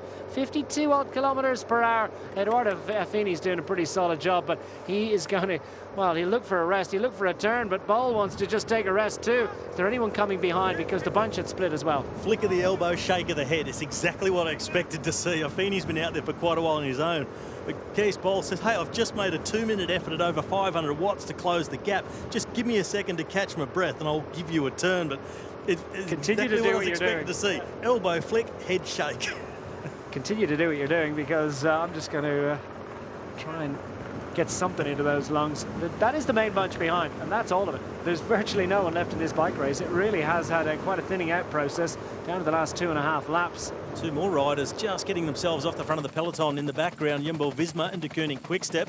So there's the situation in the race. It was reset after the last sprint where Yves Lampaert took the major points, and it was Affini went on the attack. Now Kees Bol has come across, and those other two riders are crossing the gap, but their reactions have not stopped out of the peloton. 27.5 kilometres to go, 3 sprints left, one more double point sprint on the final lap. Degenkolb, they are dominating the Hammer sprint. They did it yesterday with Remco Evenepoel in the Hammer climb, and they're on top again, looking to go back to back, and of course start first in the Hammer chase. If nobody catches them, they will win the Hammer Limburg. Looking good at the moment for Degenkolb. Looking good too for Mitchell and Scott and for Team Sunweb to stay clear, but are they going to stay clear for any length of time? Because this sustained period of attacking from the main peloton, and there you go, it stretches thin, and it is quite the long line, and maybe there were a few more riders in there than I might have thought. It had split a little bit after that counter-attack from Case Ball. Knitted back together again, and just about almost done and dusted for Case Ball and Eduardo Affini up front as well. And they're going to be able to hang on clear to at least contest one of these laps. It's going to be a big ask, I think. Care to speculate on whether they're going to make it or not? No more speculation. Not anymore. Yeah. Is this Jakobsen? Actually, here, watch this. They'll stay away. Yeah, that's They'll just put the curse on them. I'm sorry, fellas. Oh. Thinking right to thank you afterwards. If only they knew they could stop now. Well, 4 in front, another 3 coming across, and another Mitchelton Scott rider has hitched his wagon on to the 2 counter-attackers. It's Ineos Lotto Sudal by the looks of it, along with the Mitchelton Scott rider coming across. The rest of the peloton still riders counter-attacking. Well, that would be good news for the Mitchell and Scott squad if they can put 2 riders into a 5-6 rider group, but I'm not so sure that's going to be appreciated by some of the other teams behind. Team Ineos just stalling there, but good news for Fabio Jakobsen. He's shown lots and lots of strength. You know what? He was out of the hammer climb yesterday, waved goodbye, and we said it that today would be his day. That's certainly how it's proving to be. Well, it's a really impressive effort from Jakobsen. He's been sprinting in the background, mopping up the major points that were left out of the peloton, and now he's ridden his way across this gap along with is that Paul Martins from Jumbo-Visma. So this 4-man group, but the peloton really not far behind. The 3 counter-attackers just being hauled back in. That's it. It is Paul Martins, number 4. Yeah. This 4-man group with a slender margin. They're about to turn back into that strong headwind. Affini has been away for nearly a lap and will he be robbed right in the final straight? I was just about to say it, because Eduardo Affini has done so much of the work to keep this crowd, to provide something for the others to chase, and then to keep Case Ball behind. Look at the flags waving as we've got a big tailwind section, big power section as well. It's tough for all the riders. Nobody's getting a free ride in the wheels along this section, and it's drawn the elastic almost to the point of breaking point. The riders struggling to finish off just the last few bike lengths to keep this one together. So it is extremely testing and demanding for those out front, but it looks as if Team Ineos could well drag themselves up and within touching distance of that group, but it could just hang on maybe. That gap very similar to last time, and the key is staying on the power through this section, 600 metres from that final corner to the line. You've got to get at least half of it, someone keeping that tempo high, and they've switched off in the bunch, so they will stay away and contest this sprint. And Eduardo Affini said, well, I've been on the front so long, I might as well stay here and at least get some points. So Eduardo Affini, much like his teammate Cameron Meyer last lap round, is going to make a big contribution, something of a sacrificial lamb, but it's to the advantage of his team because they are going to score well. Not going to get any closer to Degenkolb Quickstep because Fabio Jakobsen has Case Ball and Paul Martins in his wheel. Jakobsen a fine sprinter, so too Martins is going to launch first. The German feeling a little bit vulnerable, and it's Case Ball up through the middle as Jakobsen picks up the wheel, and Affini's going to try and hang on as long as he possibly can. It's relatively easy for Case Ball ahead of his fellow countryman Fabio Jakobsen. Paul Martins next up as expected, Eduardo Affini, and the bunch within seconds with Jos van Emden making it a decent haul of points for the Jumbo-Visma squad. Barbier gets up to score, I think, for the first time ahead of Valscheid, Stuyven, Frame and McClay.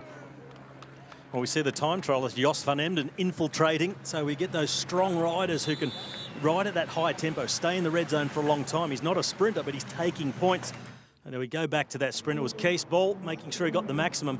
I got the impression Fabio Jakobsen just riding efficiently, riding on economy. Just make sure he got some points, came around Paul Martin to take second, but not really trying to close the gap or make it close. He's content to just keep Degenkolb Quickstep on top. And good score for Sunweb after missing out a few laps in a row, though.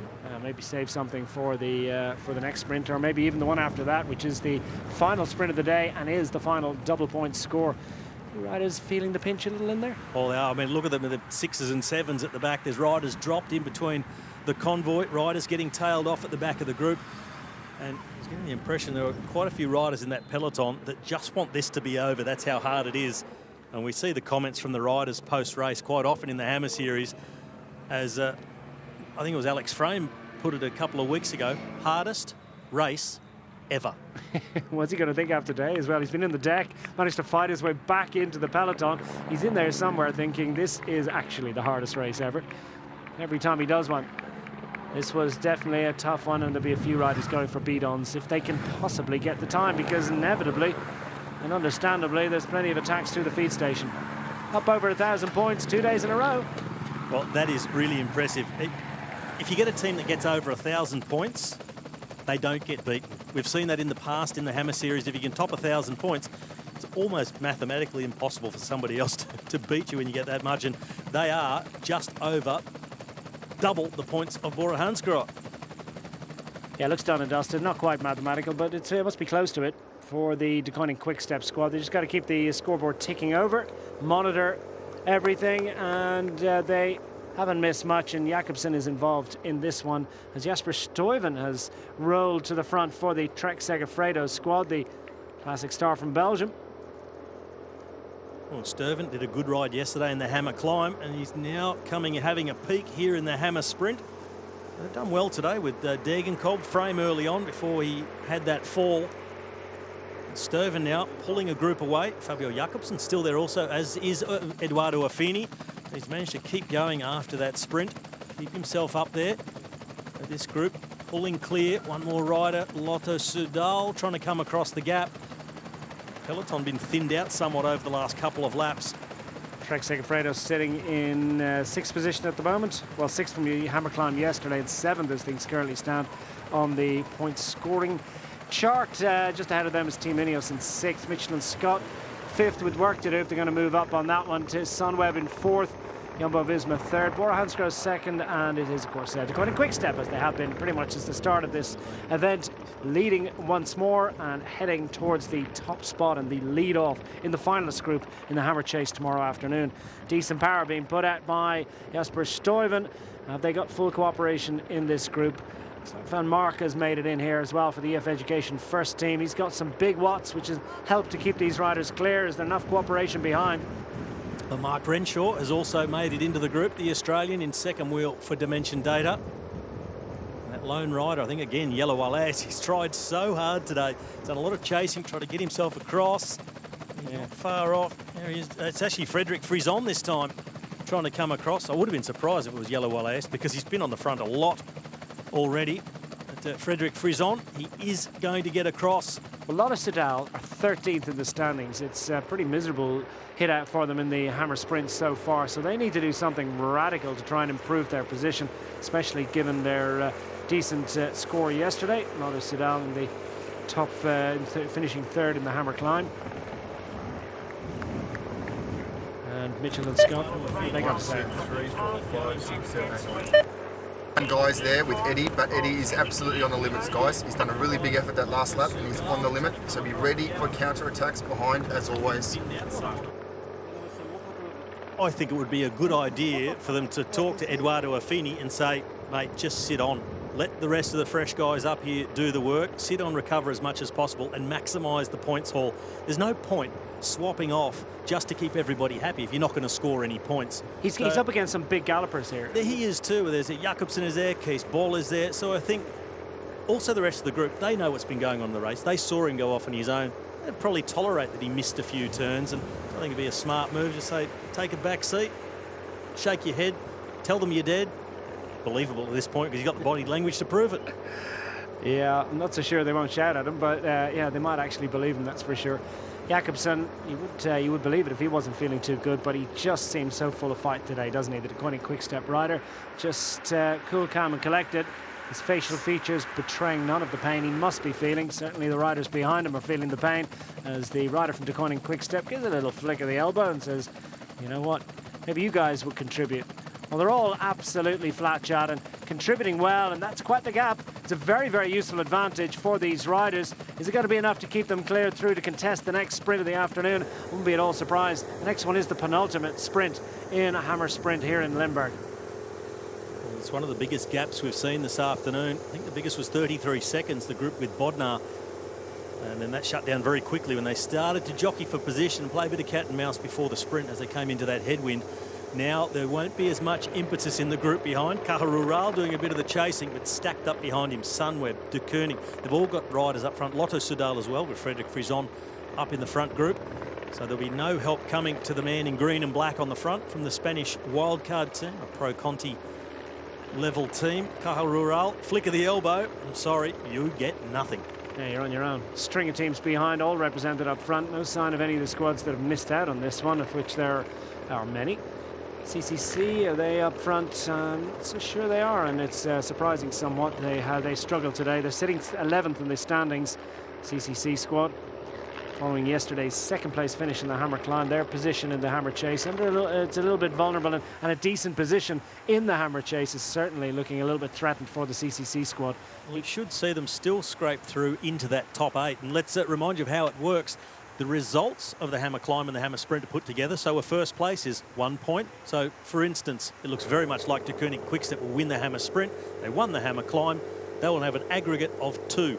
So all the results of all the teams are added up like that. The top 8 go through to the finalist group. They will ride and be in contention to win Hammer Limburg. The other 7 teams who start in the runners-up group, they are in contention to win the Hammer Chase, which is timed like a team's time trial. But they're not in contention to win the overall, the major prize of Hammer Limburg.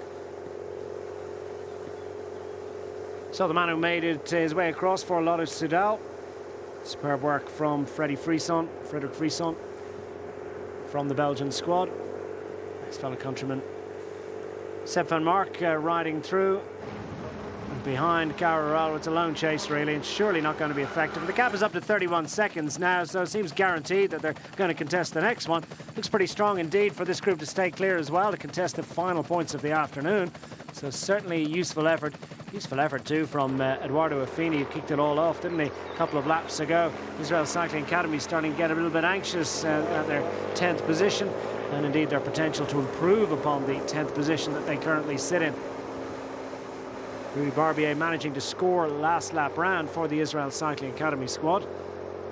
So getting on the scoring sheet, a rare opportunity for the Pro Continental Division 2 outfit, which, as Robbie has said, is here on a wild card, giving a good account of themselves. And the bunch behind seems satisfied enough to see a lone counter-attacker just try and jog across the gap. It's not going to be the work of a moment, is it? No, he's up against it. It's what you might call a token attack at this point, or as the French and the Belgians would call it, a chasse patate. Doesn't get you much, maybe a sack of potatoes. So the CCC squad languishing in 11th position. And remind you, they finished second in yesterday's climb. What are they going to do about this? Because they're not represented up front, not really scoring with any great consistency. They didn't score last lap round. The way things are going, that group are gone and going to hoover up all the big points. So CCC, what are they going to do?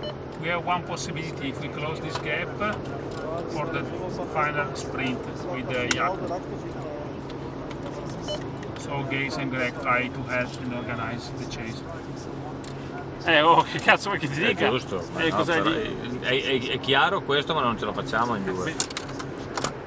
Okay, I won't translate word for word what was being said there, but there was a fair bit of emotion, and so I'll ignore some of the Italian that was spoken just then, but it is really the only option that the CCC team get themselves organised, close the gap down and ride as if it's a one-off bunch sprint and try and launch Jakob Moretzko, their sprinter, to take some major points and keep them in that top 8, so they'll be riding in the finalist group tomorrow in the Hammer Chase. You saw that universal hand signal the Italians like to use by Valerio Piva. He's not happy with how the team has taken on this Hammer Sprint. Hasn't worked out for them today. The answer to today. that from Pinotti was, well, what else am I going to do? I mean, there's no other option. And I ignore the other words that were spoken there, kids. Okay, you can try and work it out for yourself. Jakob Moretzko on his first race back after crashing in Giro d'Italia did score points a little bit earlier on, but could do some distance. Well, he's going to get across this distance to try and... That was not going to be the work of a moment, is it? They're going to try and drag this one back, but I'm not so sure they're going to get there in time. Up to 40 seconds, inside 16 kilometres to go. It's 10 miles in old money, and this bunch looks as if they're slightly defeated, slightly out of energy. Of course, a lot of teams in here that are happy enough and content to see that group disappear. Starting to wonder if the radios of the CCC riders are actually working. Because you don't get the impression that the message was received loud and clear. It was clear, but there's been no action to that. But it has been so hard and so intense. They were quite unlucky, though. And they weren't there in the first lap. They missed the group, and they did get the message. And they had Van Hooydonk go across. Then they had Guillaume van Kiersbroek. They're in a good position. Then van Kiersbroek crashed out of the group. He hit the fallen riders. It took him out of the group. They've been on the back foot ever since. They should just scrape through to that finalist group, but they'll be at the back of it. I don't give them a chance of catching a team like Degenkolb Quick-Step in a 50-kilometre chase tomorrow. Some days it doesn't quite work out for you, but for Martins Ball, Feeney and Rosa up front in the company of Fabio Jakobsen and one or two others. Frieson's there, Mark Renshaw here on the front, Sepp van Mark. Well, they've got plenty still to race for. It's looking good at the moment for these two. Stay clear to contest the final two sprints of the afternoon. Degenkolb Quick-Step represented naturally is surely going to improve upon that 1,026-point haul that they've managed to achieve today. Many of those points scored by Yves Lampaert and by Fabio Jakobsen. It's Jakobsen who's made it into this group. Well, Degenkolb Quick-Step doing the same sort of performance like yesterday. The individual brilliance of Evenepoel yesterday and a real team go today with Lampaert and Jakobsen. So they're doing the same thing as yesterday, absolutely dominating. CCC second yesterday, but quite a way further back today, sitting in 11th. And quite appropriate for this series is the saying, some days you're the hammer and some days you're the nail. Today, UAE Team Emirates might see themselves as the latter implement, but they've gone to the front to try and close this down, at least playing it straight. Roberto Ferrari represented up front early on. He was in that group that was clear for quite a while. Did get shelled out of it when there was a little bit of sustained attacking. Yves Lampaert drawing a group clear and Ferrari going back into the peloton. He's managed to recover now. The UAE Team Emirates squad sitting 8th, want to protect that position. Well, they are doing the job that the CCC team was asked to do by their team director. Get on the front, ride it as if it's a one-off race, a normal one-day race with a bunch sprint at the end. They'll be riding for Jasper Philipsen. If they're now joined by CCC, they do have a chance of shutting down a 40-second gap. 2 more sprints to go, the next one in just 1.5 kilometres. If they get on it now at a 40-second gap, it can be done. Let it go out to a minute. I'll doubt they get anywhere near them. Yeah, and there's definitely the potential when they come into this sprint next time round to gain a little bit of time as they power through the finish line, while the riders up front try to take a bit of a breather or maybe stall in the to tactically skirmish ahead of that sprint. Well, it's a big group and they've got a sizable gap. We've seen on the last couple of laps when the gap has been small between the front group and the bunch, they've really pushed on into that headwind, nervous they're going to get caught. Now they're comfortable with the gap. We may see them sitting up a lot more cat and mouse. We saw back about 6 laps ago with Bodnar and co. They had 33 seconds going into the last straight. Then they had 9 after the sprint. Possibly something like that could happen this time. Van Mark. Got an attack. Sepp van Mark attacks. He wants to get those 100 points and maybe a bit more by racing solo. He did something similar to this in the past. He's raced solo home to take the final 200. As we see punters just riding across. That's absolutely disastrous. I wish people would just understand there's a bike race out there. They're going at over 50 kilometres an hour. I thought he was going to cross across the road again. And Sepp van Mark, luckily not impeded by any spectators out on the road. And look at that. He rockets clear. That's quite an advantage for Sepp van Mark of EF Education First. Well, what a perfectly timed attack from Van Mark. He knew what the situation was likely to be right here. Nobody wanting to push the pace into the headwind with the sprint coming up.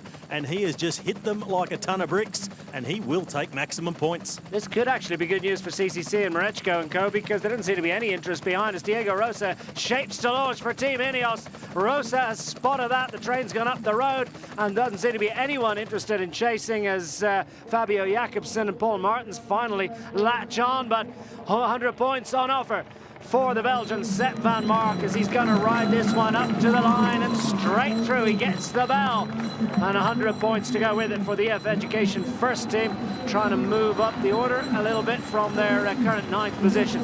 So Jakobsen ahead of Martins, Renshaw, Ball, Schillinger, Rosa, Stuyven, Affini and Frisson. There are the scorers from the group up front. Well, you see it now. The rain has hit here at the Tom Dumoulin Bike Park. But beautiful surface. A lot of grip as well. It's not as greasy like a normal road that carries traffic. This is a bikes only specialist cycling park. UAE continue the chase behind. Well, they get the bell. Standings. And it's the UAE squad that are continuing to close it down, but that little bit of injection of pace by Sepp van Mark has served at any rate to ensure that these riders didn't actually lose too much time into that headwind, because it was a full-blooded attack from Sepp van Mark, trying to take just a gulp from his beat on now and try and recoup some energy to go again. Well, here's Van Mark at the end of that attack that's netted him 100 points. The other thing that really kept the pace high in that group was that long-range effort by Diego Rosa, and the others all latched on and chased it, so the pace was quite high from 400 metres out, and that has maintained a lot of that gap. As they now come back together at the back, Eduardo Affini, he's trying to get a gel in, struggling with the pace, just crossing that Suffering. gap. He's suffering. If he's taking a gel with 10k to go, you know that he's absolutely on the limit, and little gaps being left. Who's going to cover that one? As Affini's pretty much out in his wheels. Frisson rolls across the front of the man from Mitchell and Scott. It's Mark Wrench on the front for the Team Dimension Data squad, scoring some decent fourth place points for the Dimension Data team. They're sitting in 10th. EF Education first, moving from 9th up into 8th last lap round. Coin and Quick Step, home and hosed really at this point, more than double the score of the next best placed team. Bora Hansgrohe. Andreas Schillinger is the rider from the Bora Hansgrohe squad that's made it into this group up front. Sepp van Mark top points, but it was Fabio Jakobsen that led the group behind across the line, so all too easy in some ways, it appears, for the Coin and Quick Step squad. I'm sure they wouldn't agree, but that's the way it's looked today. Well, they've made it look easy, despite how hard it is, this hammer sprint, the level of intensity of this racing. And if, in terms of points, De Koning Quickstep have lapped the field. They've got more than twice as many points as the second-placed Bora Hansgrohe. They also had a good performance yesterday with Bodnar taking a lot of points in the hammer climb. It looks like it'll be those two teams going off as first and second in the hammer chase in the finalist group tomorrow, as things stand. Jumbo-Visma, they're third overall at the moment. Just one sprint left to go, double points. Yes, the aggregate of your finish positions in the first 2 days of racing, it's the lowest number first, obviously, that leads off in each of the two chases tomorrow. And you've got the runner-up group for the squads from 9th position down, and then the top 8 teams go in the finalist group after that. They will contest to win Hammer Limburg. Any of the 15 teams involved in either the runner-up group or the finalist group, well, whichever is the fastest on the day can win the hammer chase, but only the top 8 and those in the finalist group can contest for honours in this Hammer Limburg overall. So it's all about getting into the top 8 teams when they do the aggregate of positions from the first 2 days of asking. And for UAE Team Emirates, it's going to be a bit of an ask for them. Currently sitting 9th position, having finished 13th yesterday in the climb. Still they'll battle on. Meanwhile, inside 10 kilometres to go, Sepp van Mark has been retained by Paul Martins and co. Diego Rosa's counter-attack for Team Ineos, serving only really to ensure that Van Mark didn't stay clear. And they're going to continue to rotate and manage this gap now down to 24 seconds, coming down. It's been almost halved under the chase of UAE Team Emirates. So they're just starting to encourage each other in this front group. Just keep it rolling. Sepp van Mark, he's the one saying now, let's keep it together, let's work all together. So that I can attack. He's the man who just attacked them all to take the top points. Yeah, he's going to attack again, you can be sure of it. He's not going to wait for a sprint at the back end. He's going to do something to ensure that he creates a tactical opportunity for a maximum haul of points for the EF Education first squad at the final sprint of the day. Down to the final 8.5 kilometres. Been a useful day out for Roberto Ferrari, but what can he do about improving the UAE Team Emirates situation? They're currently 9th in the hammer sprint. Well, it's a solo chase at the moment. The man sitting in second wheel is John Degenkolb. He's protecting the position of Jasper Stuyven, who's in that front group, so he won't contribute to the chase. Jasper Philipsen will be sitting further back, waiting to try and do a sprint.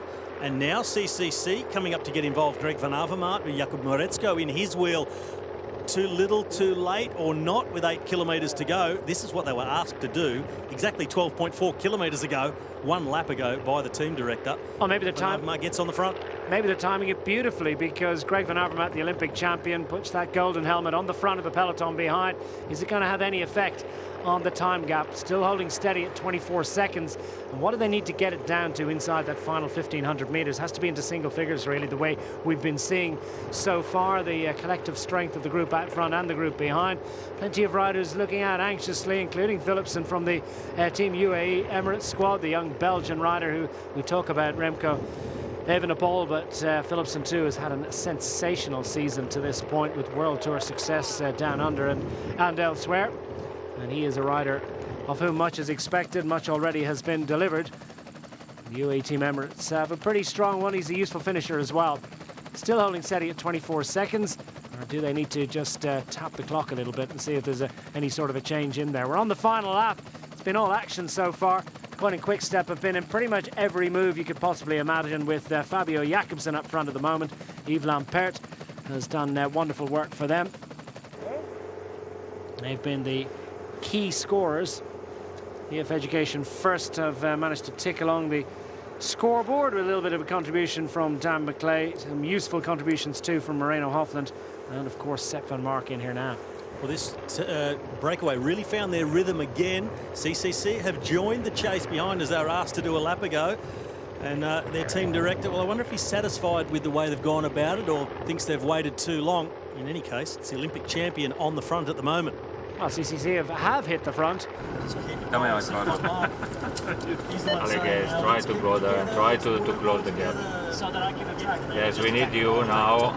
Others is too late. We have a chance, we try. Try to close this gap and we will see the final for the sprint. Other we have no chance.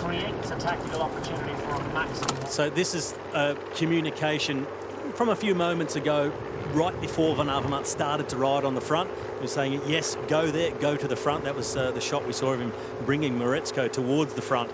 And so they're putting that plan into action now with 6.5 kilometres to go. The gap at 22 seconds. It is coming down, and another CCC rider has come to the front. It's Van Hooijdonk who's come back to the front with Van Avermaet, and the seconds are ticking away, so they're coming a little bit closer. So 2 in the front for CCC, and Moretsko is handily placed in the wheels as well. I thought I picked him out in about 15th to 20th position at the moment. He's just trying to maintain a position. Moving up, of course, is, well, in terms of finding a position in the bunch is not so difficult. The pace is that fast, there's plenty of room, but it's all about having the legs to move up, isn't it? Well, it's been such an intense race, this hammer sprint. There's been attack after attack, and once you get out there and you have to swap turns with each other as basically as hard as you can, then sprint on top of that, it's really no surprise to seeing riders blow up and then go back to the peloton. And as we've mentioned a few times throughout the Hammer Series, if your points are going to count for your team, you must finish the race. You don't reach that final finish line, your points are wiped from the table and you'll see your team tumble down the rankings. So that's the job of work they have to do. That's what they're asked to do, and it's a problem here now. He's just rolling along with the wheels. He's looking too relaxed, isn't he? Getting himself ready for that final double point sprint. Not that they really need them. I think they cannot be beaten possibly now. The Koenig Quick-Step. So I guess there's no real pressure for Fabio Jakobsen to do much in this group. They don't really need the points. So they take a bit of a back seat, give the legs a shake out. But if he possibly can, he'll really put the exclamation mark. Oh, he's going to sprint. You don't doubt it. He is going to sprint. Yeah. It's just to put the tin hat on it. Just put the cherry on top, isn't it? Yeah. As the Team Ineos squad also represented in this move up front, courtesy of Diego Rosa. Will he fancy an attack as well? Showed some interest as the gap is coming down to 15 seconds, inside 5 kilometres to go. A little bit of cooperation now. CCC have Israel Cycling Academy at Team UAE. Well, UAE Team Emirates just losing a rider, and that's that done. So down to 2 on the front. And where has Greg Van Avermaet gone? Has he gone back to maybe bring Jakob Moretsko up towards the front? Well, that was Dennis van Winden from the Israel Cycling Academy doing a big turn on the front. So maybe they're hoping to launch their fast man, Rudy Barbier, to get some points, because I don't think there are many others left. Ben Hermans, I think, is gone, along with Itamar Einhorn. Matthias Brundle, we saw him getting dropped earlier. So I think there's just 2 riders left in Barbier and Dennis van Winden. So 1 to chase, 1 to sprint. Reasonable. It's tactics are clear. Anyway, it seems simple to work it out if you've got the legs to do it. Paul Martins has shown pretty good legs, isn't he? Compact figure on the Team Jumbo-Visma squad. Well, this is Fabio Jakobsen. Seems pleased. I think he thinks he's won. I think he's absolutely right. Fabio Jakobsen to Koenig Quick-Step, already celebrating victory 2 days in a row, and prime position waiting and beckoning for the Koenig Quick-Step squad tomorrow. Maybe it was a case of, you see this? This is the hammer. Yeah. And they have hammered the opposition into submission this afternoon. Inside 4 kilometres to go. Still total cooperation with Cees Bol. Frederik Friesant coming through with Mark Renshaw, the Australian from Dimension Data in his wheel. Jasper Sturven, Patrick Segafredo. He's got a handy finish on him too. And I would expect the double points on the line. There'll be riders here that don't want to sprint against Jakobsen and Cees Bol, and we might see a few riders trying to do a Sepp van Mark. Speaking of whom, I haven't seen him on the front lately. I wonder is Sepp van Mark just trying to get a little bit of a breather. And maybe Jasper Stuyven's become aware of that. Mark Renshaw tapping through for the Team Dimension Data squad. 4th across the line last lap round. Sepp van Mark certainly is having a little look around. Is he going to continue to ride through? Friesant for the Lotto Soudal squad down to 12 seconds. We're starting to see the bunch behind. This one's coming down, and this is going to be a cliffhanger finish because this is not absolutely nailed on. The pace and the impetus in that. Here we go. There's Greg van Avermaet on the front, and we knew he wasn't going to be gone for long. And the CCC squad going to try and set this one up for the perfect final flourish from Jakob Marechko if they possibly can.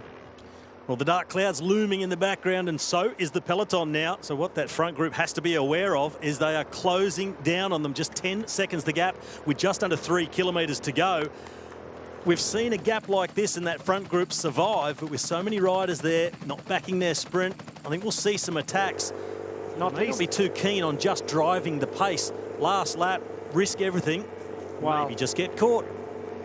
You're absolutely right, Robbie, because Diego Rosa spent as much time looking behind himself when he was on the front there as he did trying to pedal forward. And is this Meyer trying to just skip across the gap? It's Mitchell and Scott trying to put a rider. Hairpin.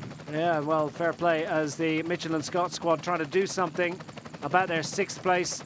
Currently nip and tuck, and a great opportunity perhaps to leapfrog Team Ineos, who are represented up front, courtesy of Diego Rosa. Gap down to 8 seconds, single figures now. Still 2.1 kilometres to go. Sustained effort from the bunch behind for the last time in a little while, first time in a little while. And what's going to happen here? Because the steam's gone out of this completely.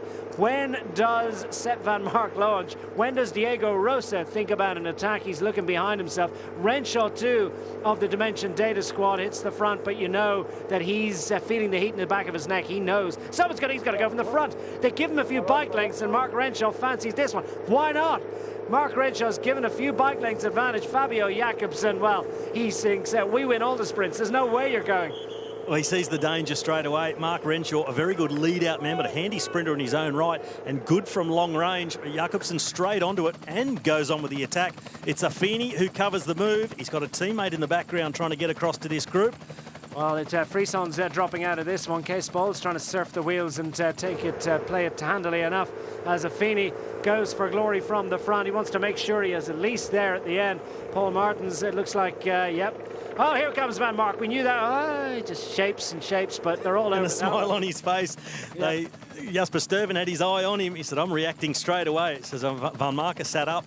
Now they're starting to get tactical, a little bit of cat and mouse. This is starting to give the peloton a chance. But Cees Bol. Cees Bol, he's a sprinter, but also he fancies this one. He's going to go for a long-range sprint inside the final kilometre. Cees Bol of Team Sunweb is going to go for a little bit of glory to try and improve on their 4th place position. They've certainly got an opportunity to leapfrog up into a podium position at the end of the Hammer sprint. Jakobsen wants to get on terms with the Dutchman, and it's Martins behind, and Jakobsen is going to be able to race across the gap, or is he? As Paul Martins looks as if he's running out of gas a little bit, and Schillinger just behind him with Stuyven trying to cover it. Affini's out on his wheels, so too Sepp van Mark, Mark Renshaw, and the rest. As we look up front, is Cees Bol going to be able to drag Jakobsen up to the line? Doesn't seem too keen on doing that. Paul Martins killing himself to try and close the gap. It's going to be good news for Schillinger, Stuyven, Affini, Sepp van Mark, Mark Renshaw, Diego Rosa, and finally back and into the wheels for the Lotto Soudal team is Frederik Friesant. The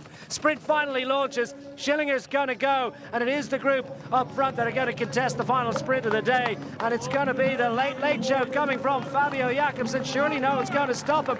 Arms aloft to celebrate the victory of the Koenig Quick Step. It's a double point score at the death for Fabio Jakobsen. All too easy for Degenkolb Quick-Step. Schillinger next across the line. Affini finds something for a sprint, as indeed does Van Mark, Rosa, Stuyven, Renshaw, Friesson, Martens and Balder sprinting behind, but it matters not because Fabio Jakobsen has taken the final double point score. And look about that for a points total. The Degenkolb Quick-Step, total domination, almost double the points of the next best team. Bora Hansgrohe happy enough with second, but it's a clenched fist salute from Fabio Jakobsen. He's given the local fans what they wanted.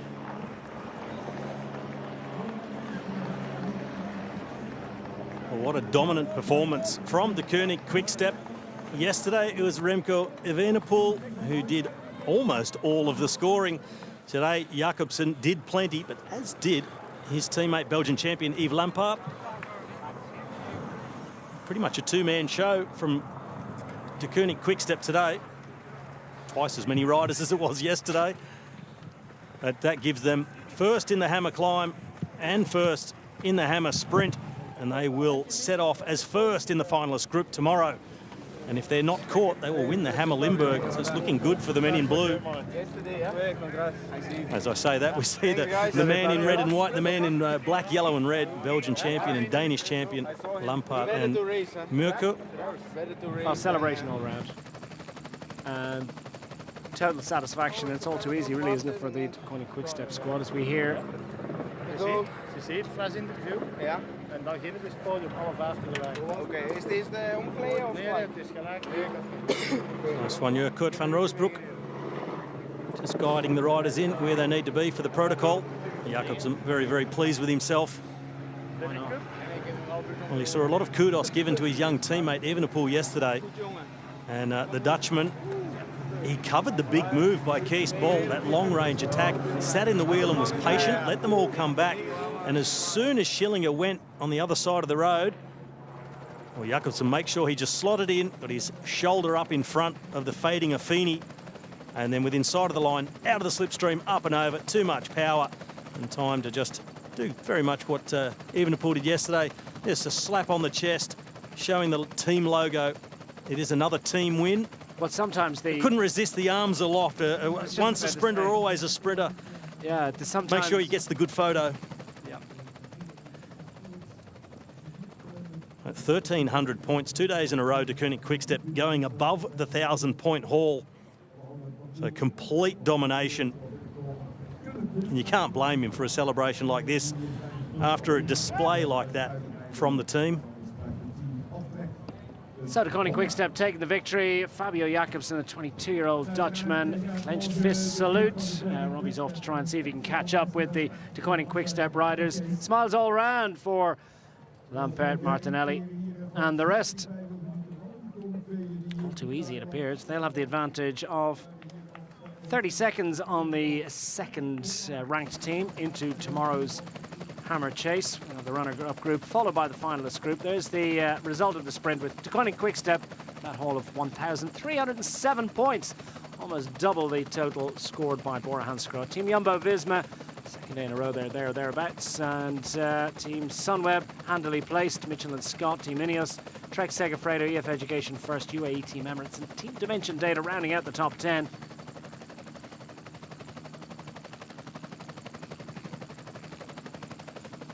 The weather conditions have improved considerably. Sunny for the riders down here at Sittard Helene.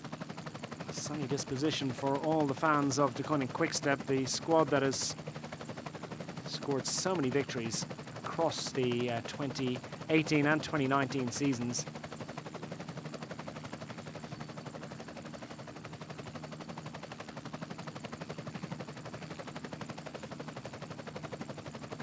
Celebrations all around as we run through the point scores. Degenkolb Quick-Step with that 1,307-point haul, fully 601 points clear of Bora Hansgrohe. Team Jumbo-Visma 766 points behind. Team Sunweb, Mitchell and Scott, Team Ineos, Trek Segafredo and the rest. Lipovini Fantini. So I think Robbie's managed to catch up now with the Degenkolb Quick-Step squad. Let's hear from them now. Fabio Jakobsen, it was the hammer sprint, but you did everything, mostly sprinted really well, but you attacked, you chased, you topped it off with a sprint at the end. Trying to match what happened yesterday by your young teammate?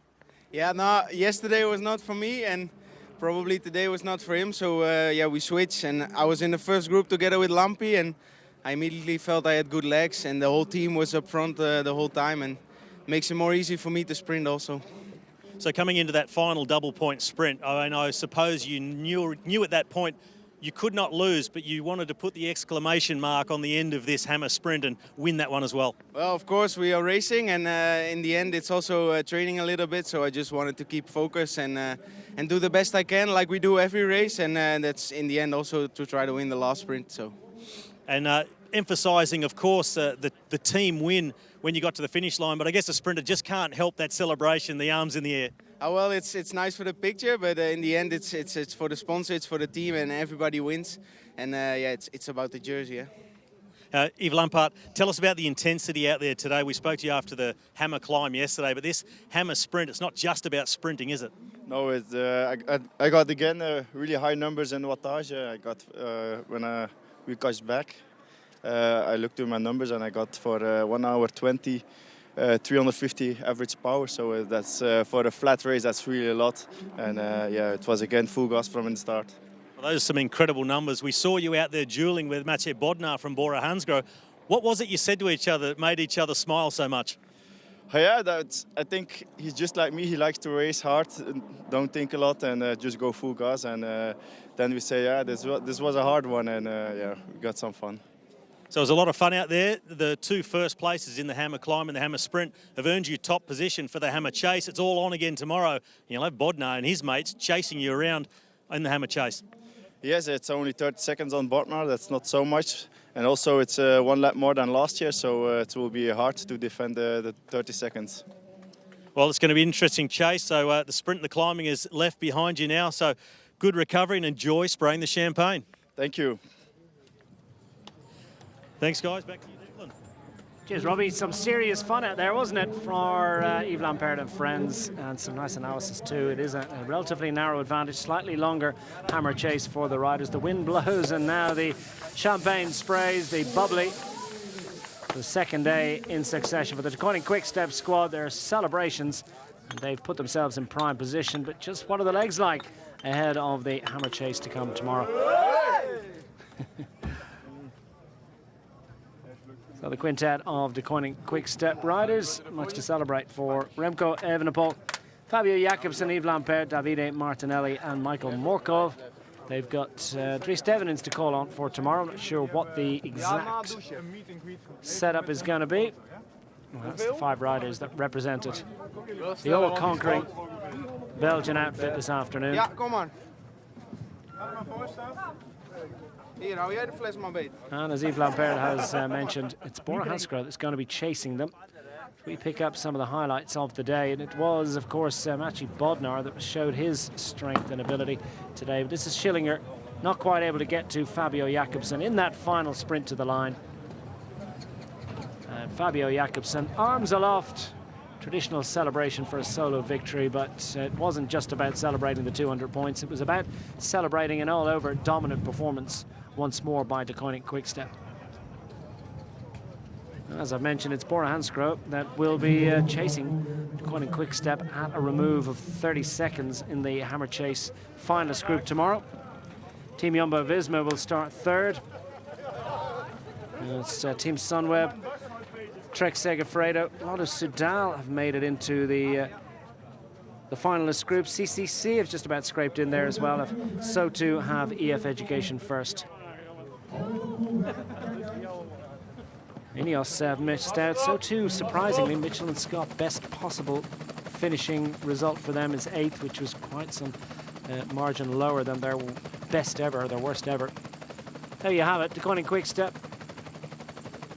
the dominant, and they will be the lead-off team in tomorrow's hammer chase finalist group. Ahead of Bora Hansgrohe, Team Jumbo-Visma, Team Sunweb, Trek Segafredo have made it in. They've got a shot at glory. Team Lotto Soudal, CCC squad, their late efforts today. Not quite able to close down that group, but they've made it in. And in the runner-up group, it's Team Ineos that will lead off, ahead of Mitchelton Scott, often stars of this particular style of racing. Carural, Israel Cycling Academy, UAE Team Emirates, Team Dimension Data, and Nippo Vini Fantini. And the Team Ineos squad seem pretty happy about things. Nice little bit of analysis from Yves Lampert. It's only 30 seconds, slightly longer hammer chase tomorrow, Robbie. Yeah, as he said, it's 1 lap more than it was last year, so another 12.4 kilometres on top. So it's quite a long chase and just a 30-second gap. So we've seen the absolute dominance of De Koning Quickstep over the first 2 days in the climb and the sprint. Doesn't matter how many points you score, the maximum lead you'll get is 30 seconds, so it is game on. And they did say that, he actually said it's Bodnar. We've got 30 seconds on Bodnar. Yeah, he's almost a one-man team on his own, and then there's 4 others to help the team of Bodnar. Wow. Now, they've got a very handy team too, along with Schillinger. So they're going to have their hands full to hold them off. On the other hand, we've got teams like Ineos, Mitchelton Scott, two of the 2 best teams in world cycling. They've been relegated to the runners-up group and did not score well enough to put themselves into the finalist group, so they won't be in contention to win Hammer Limburg overall. But if they do ride the fastest time, they can still win the Hammer Chase. Yeah, this is something to ride for. There are points, of course, towards the overall series standings. Currently, of course, being led by a Team Jumbo-Visma after their victory a couple of weeks ago. And Team Jumbo-Visma will start 3rd, so they've combined well. Team Jumbo-Visma, after a difficult day yesterday, finishing 8th in the Hammer Climb. Altogether, better performance today, finishing 3rd in the Hammer Sprint. Een geweldig applaus, een big applaus voor het team of De Koning Quickstep. Winners of the Hammer Sprint. So the Belgian team have plenty of fans in this part of the world, not least because they've got a local man as part of their lineup, Fabio Jakobsen, giving the local fans what they'd like.